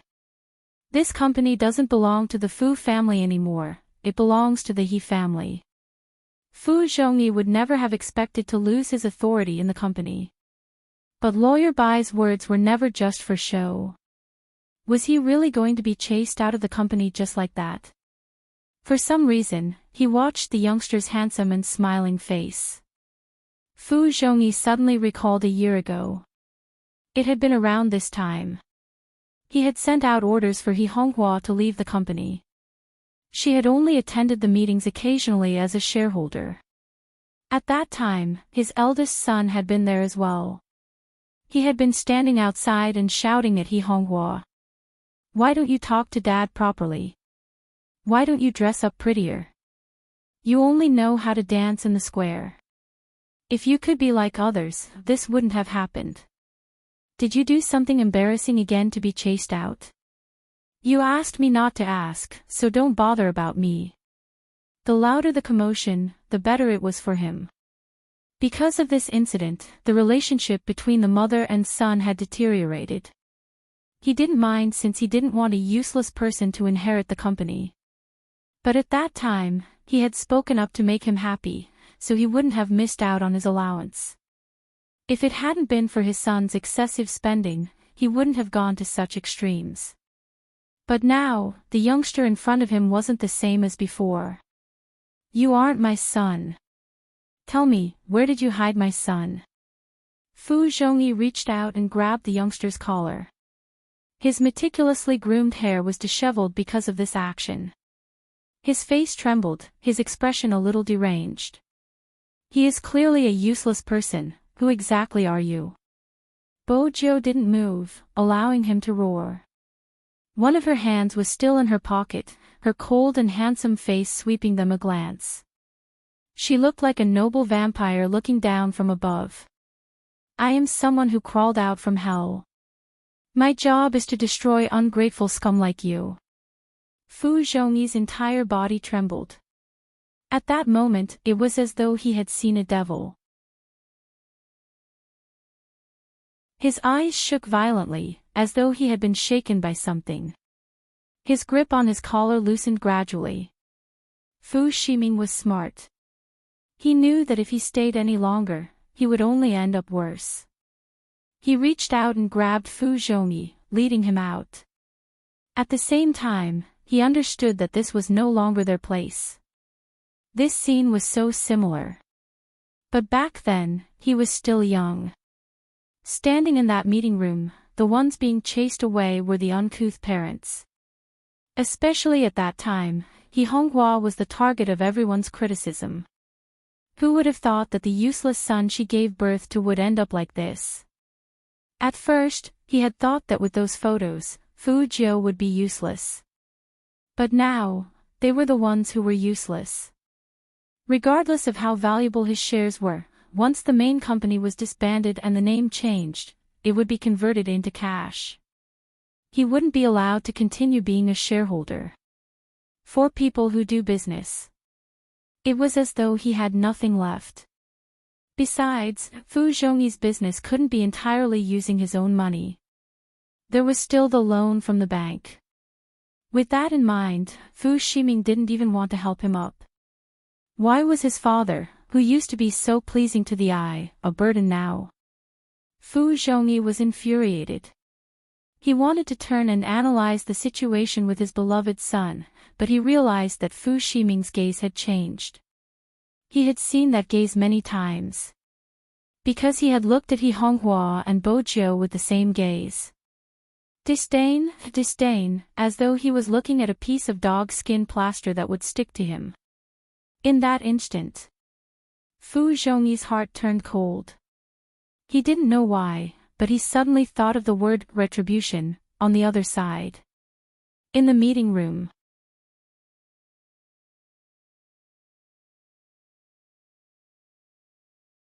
Chapter 1040. Madam Qin. Lawyer Bai stood beside Bo Jiu. He could hear the voice. Even though it was soft, the 3 words made him arch a brow. He hadn't expected their relationship to reach such a stage. It seemed like the media wasn't up to speed. But the Qin family had actually agreed. Lawyer Bai hadn't expected this. After all, the Qin family only had one heir. Bo Jiu kept her phone when she noticed Lawyer Bai's actions. She glanced at the shareholders who were watching her and smiled flirtatiously. Lawyer Bai will take over from now on. As for Boss Zhang, you can go wherever you want. The person who had been trembling from head to toe was stunned. The shareholders watched as the silver-haired youngster tugged at her collar as she walked out of the meeting room. Her arrogance seemed to have sealed He Honghua's position from now on. Just as Bo Jiu had said, from now on, this place belonged to He Honghua. The employees who had been working there for many years were the happiest ones. At this moment, the technical executives who had wanted to jump ship to another company threw their resignation letters into the bin. There were also those business managers who were running business outside, drinking so much that they were puking on the toilet. After receiving the news, they were immediately stunned. Countless times, he had asked himself if it was worth it. He was the one who dealt with the company's clients, but he couldn't compare to the connections that came from relatives. He had asked Fu Zhongyi about it, but every time, Boss Fu had replied that the company wouldn't mistreat him. He had to work hard and be content. One day, he would be successful. Content. He had worked so hard, but he still couldn't compare to someone with connections. He had been loyal to the company for 5 years, and even till now, he had been renting a house. Every time he drank so much that he would have a headache even when he slept. He had been wondering if he should return to his hometown. But back then, when he had left school, he had told himself in high spirits that he wanted to settle down in this city so that he wouldn't let his parents down. But 1 year passed after another. Those dreams seemed to have been extinguished. Gradually, some people would tell you that no matter how hard you worked, you couldn't compare to someone with connections. But from now on, it was different. He wasn't sure why. When he heard this news, he finally believed the saying that there were always things in this world that could be obtained through hard work. The entire group changed from Fu's enterprise to his. On the surface, it seemed that only the ownership of the company had changed. But in reality, those who were knowledgeable would understand that all large enterprises and groups had always been based on people. That was what Bojo did. Only when you know how to respect your employees will your employees work hard for the company. People should always be equal.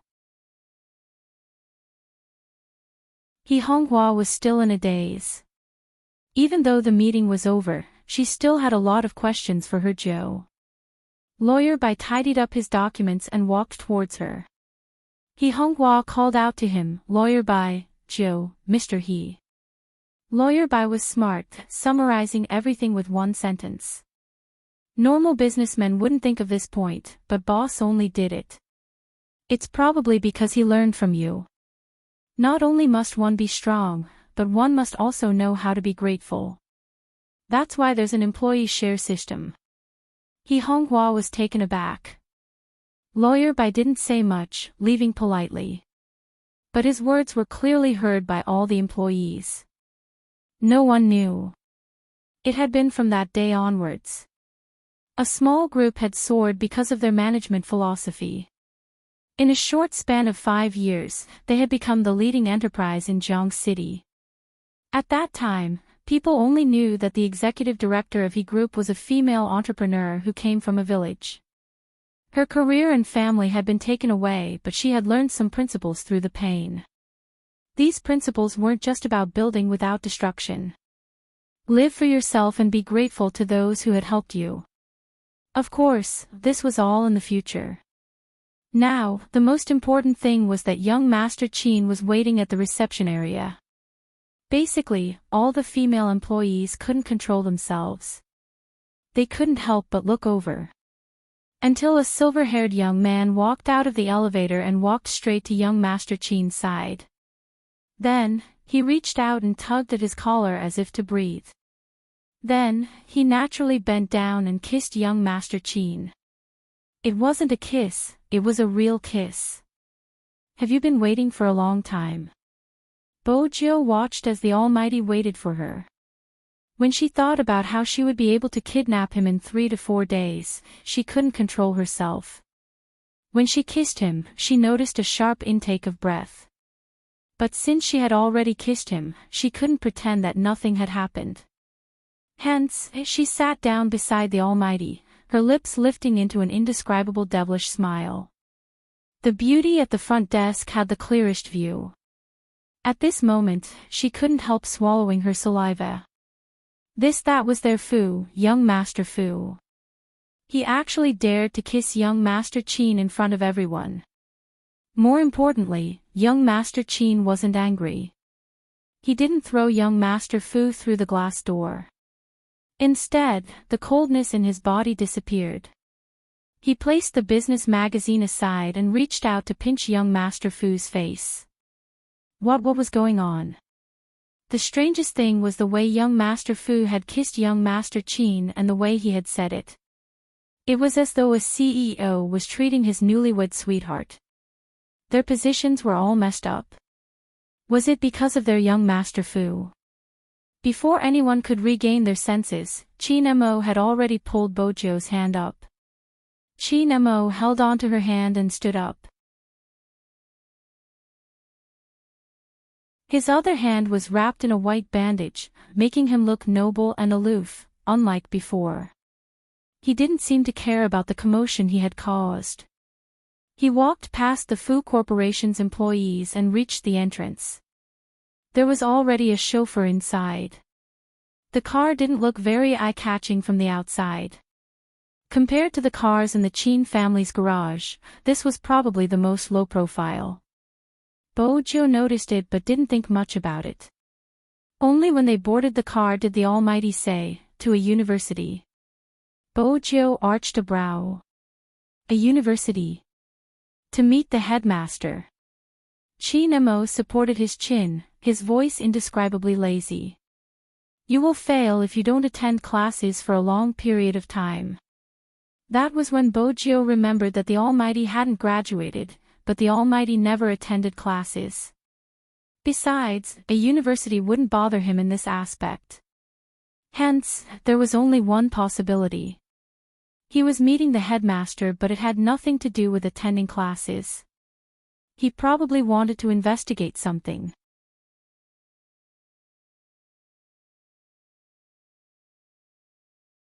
Chapter 1041. A university was the capital university of Jiang City. It wasn't just the number of students. At this stage of the year, there were many tourists from all over the world. It had almost become a landmark in Rivertown. However, in such a school, no student would dye their hair completely silver. Basically, the moment Bojo entered the school, she became the center of attention. Coupled with that handsome face and Chin Mo who was standing beside her, it was hard to believe. It seemed to ignite the hearts of many young girls. She could even hear the whispers of the girls beside her. The news spread like wildfire. Very quickly, Bojo felt as though she and the Almighty were being watched like monkeys. As expected, there was a 70% chance that they wouldn't find anything when they entered a university without disguise. Fortunately, their luck was good. Just as Bojo was feeling thirsty, she found a vending machine and bent over to buy a bottle of water. Someone was talking to another person. "What do you think they are investigating all day? It's so annoying." "Who knows?" Anyway, the people in the group said that even if they find something amiss, they won't do anything. It's really interesting. If someone dies somewhere else, they will say it was done by a university. What a joke. Isn't that right? Is there a need for such a small case? There are so many cases in the world. Why don't they care about it? Why are they so persistent? All right. Since you are the admin, you can just tell everyone and get them to do as you say. 2 days ago, someone mentioned that there was something wrong with my group and asked me to kick it out. Good job. It's troublesome to watch if you don't kick it. I saw what the person said. He is quite good at finding evidence. He said that you aren't a fan of Spade Z and that you shouldn't use Spade Z's name to attract fans. What's wrong with my group? It's just a name. We didn't say anything about Spade Z. We just wanted to talk about the game. How is that attracting fans? Bojo straightened. She was still holding on to the can of cold drink. When she glanced up, she met their gaze. It was obvious that they had seen what Spadesy looked like. After the National League, Bojo's appearance was no longer a secret. Besides, it was hard not to notice that head of silver hair. The two people who were still discussing immediately quieted down. Bojo walked towards them and stopped. She said nonchalantly, "Then you should change the group name and information. Let's see how many people will join your group." That person's face alternated between red and white. In the end, he scoffed and said, "Esports players nowadays really make people uncomfortable. They're simply sick." Who said anything? They just want me to change the information. Bojo chuckled, tossing the can in her hand upwards. That person continued, "This kind of thing is something that one is willing to suffer and the other is willing to suffer. Who asked those fans who like you to join the group? I gave them a home to communicate with." Bojo lowered her gaze and remained silent. Just as that person was about to say something, there was a loud clang. An oncoming can slid past her cheek and smashed into the wall behind her. That kind of strength caused an echo. The girl froze, her face flushed red. The pain caused her expression to change instantly. She pointed at Bojo furiously. You. What did I do? Why are you pointing at me? The youngster asked calmly. But his words. The girl clenched her fists, wanting to say something. Bojo tilted her head to send a WeChat message. Brother Mo, there's something strange here. Do you want to come over and take a look? Ha. The girl laughed. You're looking for Almighty Qin for such a small matter. You're really a Almighty Qin. Bojo played with her phone. She glanced at the girl and smiled. I'm sure you aren't her. But even if you aren't, you should be the one being led. You are still useful. Once we follow the clues, we will be able to find out who the person with mediocre skills is. She's sick. The girl didn't understand what Bojo was talking about. She just felt that there was something wrong with her. When Qin Mo walked over with the headmaster and the plainclothes officer, the girl's expression changed. She didn't think she had done anything wrong. Using money to oppress others, how disgusting. Using money to pressure others, how disgusting. In her eyes, the two of them were like that. Qin Mo tilted his head slightly before he retracted his gaze and looked at her. What's so strange? Bojo opened her mouth, her words causing the headmaster's expression to change. The maiden's sacrifice will be restarted in a university. Little friend, you can't talk nonsense. No school director would want to hear this kind of news. Qin Mo's expression didn't change at all. Director, let her finish. Using the internet to attract some people to a private platform.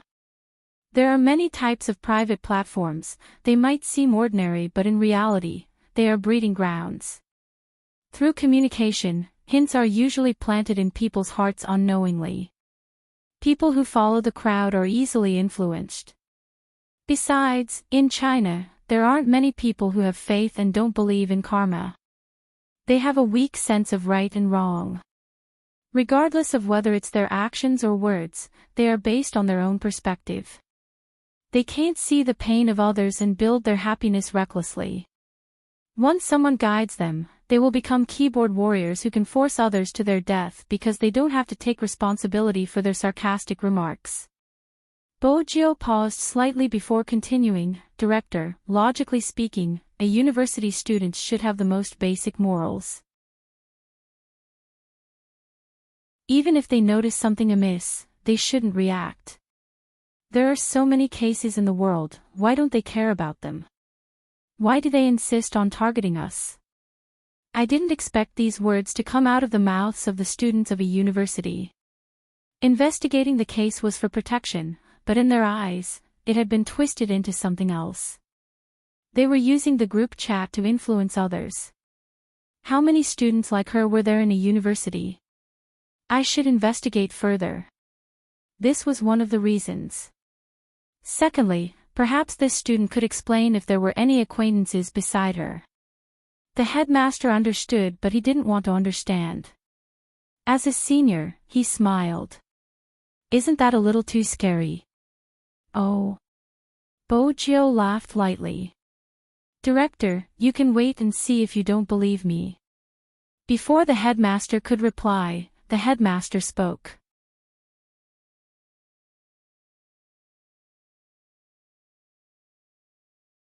Chapter 1042. The girl couldn't see herself, just like how a selfish person wouldn't feel that they were selfish. The most disappointed person was probably the crime squad member who had been standing at the side. Most of the time. Perhaps that was the case, even if they tried their best, it would still be misinterpreted. That was the greatest helplessness. Bojo didn't speak, her eyes darkening. The girl smirked and was about to say something when a cold voice came from beside her. Can I trouble Director Liu to inform the students' parents? The investigation will take some time. Also, we need to make a trip to the female dormitory. All right. The moment Qin Mo spoke, Director Liu realized the severity of the situation. After all, Qin Mo had been a specially enrolled student in a university. Back then, Qin Mo had been a specially enrolled student because he had achieved a certain level of attainment in criminal psychology. At that time, almost all the reputable universities had been fighting for him. There had even been professors from overseas who had personally contacted Qin Mo, inviting him to their school. But he had come from the Red Army courtyard and the Qin family had always requested for him to stay in China after he came of age. Qin Mo had been determined to stay in China and protect his country. Hence, many professors from reputable universities had expressed their regrets. That was how a university had managed to recruit him. Which meant that Qin Mo had sensed something was amiss. There was definitely a problem. But the girl didn't know that. Her face flushed red, looking extremely aggrieved. Why did you have to inform my parents? You think you can disregard other people's morals just because your family is rich? Qin Mo finally lifted his lids, his voice calm. Do you even have a personality? The girl froze. Qin Mo wasn't done. Getting into a university doesn't mean you're a good person. Cooperating with the investigation is the duty of every citizen. If you didn't learn it in primary school, you can read more junior high textbooks. Someone like you probably won't cooperate with the investigation. I'm informing your parents so that they can bail you out. If you don't need it, I won't force you. A reverse personality is indeed suitable to stay in the police station. The girl's eyes were filled with hatred, as though she wanted to drink someone's blood. Perhaps that was the case. It wasn't scary to make a mistake. It was the unwillingness to repent after making a mistake. That was why it was terrifying. The dean listened to the entire process from the side and couldn't help but be a little stunned. He really didn't think that there would be such a student in a university. It made him feel a chill on the back of his neck. It would be dark in a few hours. After the girl was taken away, the director couldn't understand why Qin Mo wanted to visit the dormitory. These days, the school's teachers had been checking the dormitory building regularly, and nothing abnormal had happened. Even the internet had been restricted. Why did he think of the dormitory building? The members of the Major Crimes Division were confused as well. Out of everyone, only Bojo knew what he was thinking. Judging from the girl's attitude, she still didn't know what she did wrong, so how could she cooperate with the investigation? The fastest way was no longer to interrogate, but to lock onto possible targets. Now that a university was so strict, it was inconvenient for the person who impersonated her to move around, so she simply found someone else to do what she wanted to do. Judging from the girl's behavior, she wasn't someone who stayed by her side for a long time, so she wouldn't be affected to this extent. Therefore, the fastest way was to start from the dormitory. Which meant that the fake Z was most likely the girl's roommate. The female dormitory was much cleaner than the male dormitory. Especially in a capital city like a university, the facilities and conditions were superior. The corridors were clean, and there weren't many people walking around. This was probably the difference between high school and university. But even so, when the two of them walked in, many girls shrieked in excitement. They couldn't help but scream. First, Qin Mo's face was always handsome and fairy-like no matter the time. Even when he walked, there seemed to be an aura around him, making it hard not to notice him. Also, Bojo rarely wore suits. Now, he stuffed a hand into his pocket, his body tall and slender. His collar was half pulled, his silver hair falling down, and the slight smile on his face made him look like a prince. A girl with a face mask was about to knock on the door next door, but when she saw Qin Mo, she shrank back with a yelp. Then she jumped back, covering her face with both hands, feeling shy and surprised. Moreover, Big Spade was standing beside Almighty Chin. Gosh, how lucky was she to be able to see her two almighties today. No, that wasn't right. How stupid was she to have to wear a face mask like a man. At this moment, Bojo only had one thought. Indeed, she should have worn a face mask. Especially the Almighty, he was too lethal. If this continued, it would be easy to alert the enemy. There were people taking photos with their phones. The headmaster and the crime squad wanted to stop them. But it was inevitable that the photos would be leaked. In less than a minute, the topic became a hot topic. Esports Prince Charming accidentally enters female dormitory. Such a topic was bound to go viral. When someone clicked on it and saw the photos, the Weibo account was flooded with comments. Dearest, is there a clearer photo? Is there a photo of Almighty Chin's face?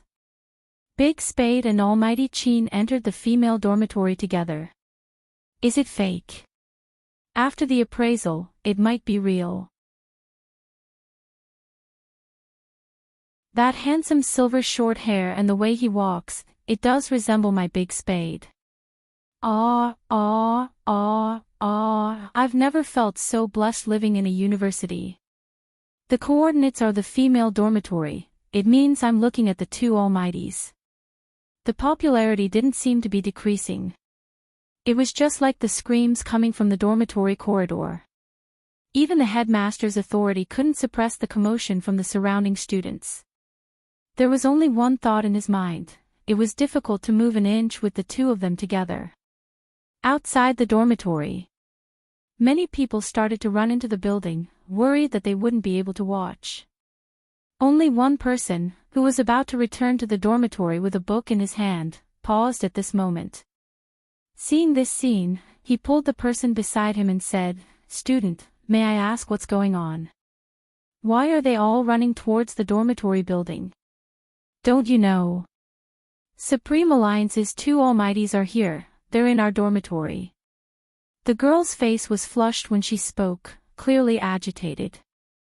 The person who heard her froze, the fingertips of her other hand digging deep into her book. She was confused. Supreme Alliance's two almighties. Young Master Chin and Spade Z. The girl glanced towards the dormitory, her face filled with excitement. "I'm going in first." "All right." The person released her hand, turning over, her gaze flickering. Who else could it be other than Fan Jia? The girl was puzzled. "Aren't you going back as well?" "I suddenly remembered that I forgot my dormitory key." Fan Jia forced a smile, still a little stiff. "I have to go back to the classroom to get it." "You can go back to get it after you've seen it, it's a rare opportunity." The girl was a warm-hearted person, wanting to pull her in. There was a loud slap. Fan Jia flung her hand away forcefully. The sound made the girl feel embarrassed. Sorry, me too, I'm not going, you can go." Fan Jia cut her off, not even bothering to give her a perfunctory smile, turning to leave. The girl didn't mind, all she wanted to do now was to see her almighty. Fan Jia, who had changed directions, felt a pressure she had never felt before. She hadn't expected that person to come so quickly. Moreover, he had traced her to the female dormitory. She didn't have anything on her, more importantly, her identification was still in the dormitory. Fan Jia wasn't sure how far the other party had gone. Did he already know who she was and was here to arrest her? In that instant, the darkness emanating from Fan Jia was extremely obvious. She walked forward, her expression already gloomy to a certain extent. The sudden turn of events had messed up her entire plan, leaving only annoyance. But this was the biggest difference between her and Bojo. If it was the Real Z.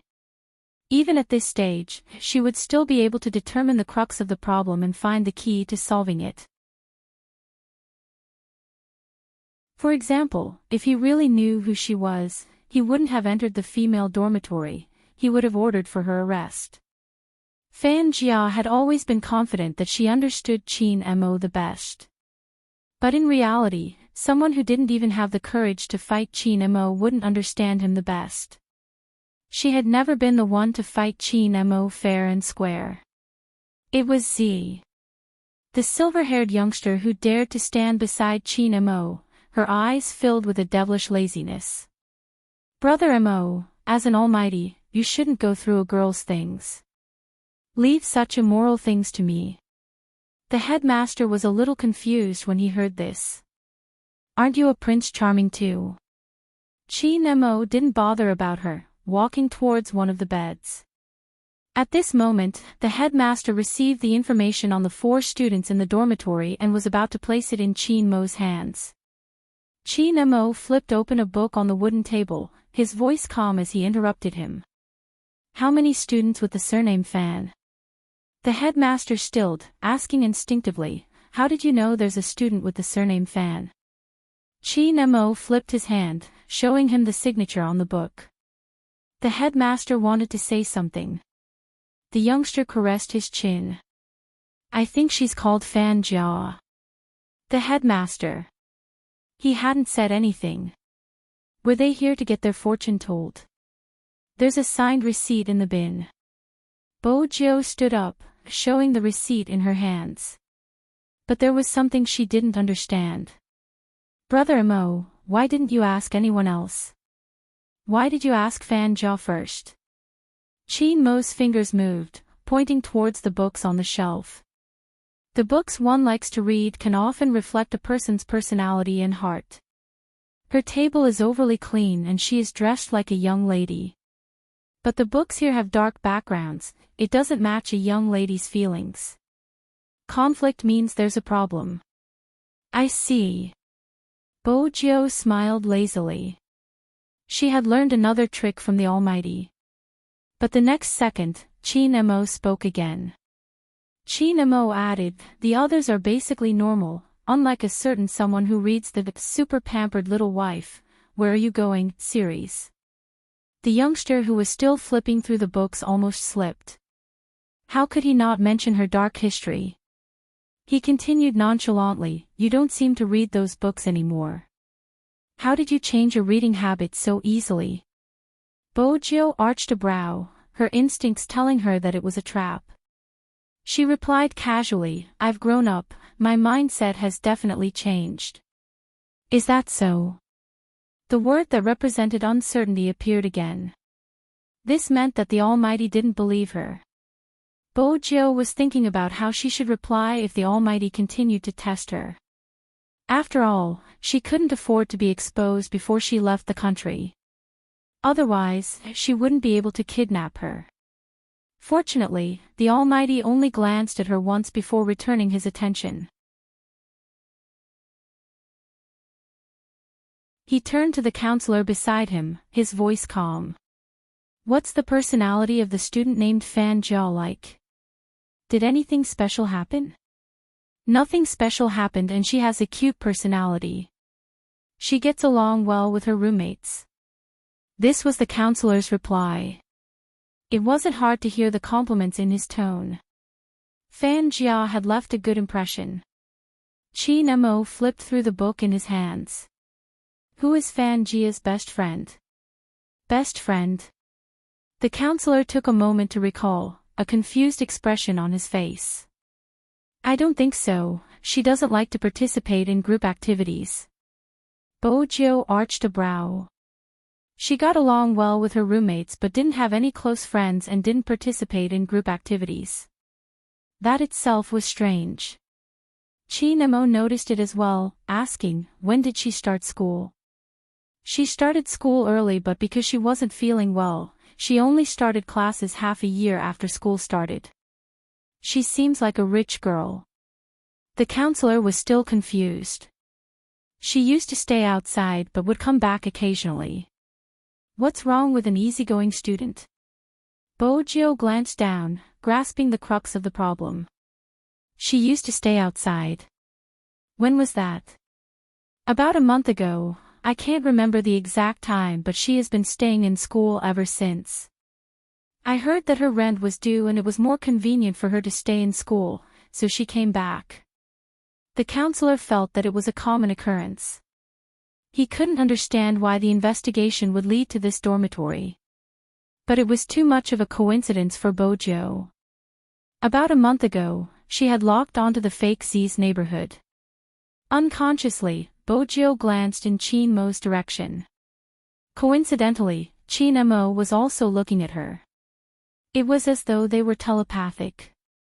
She was almost certain, "You're tuning into the Journey of the Soul YouTube channel.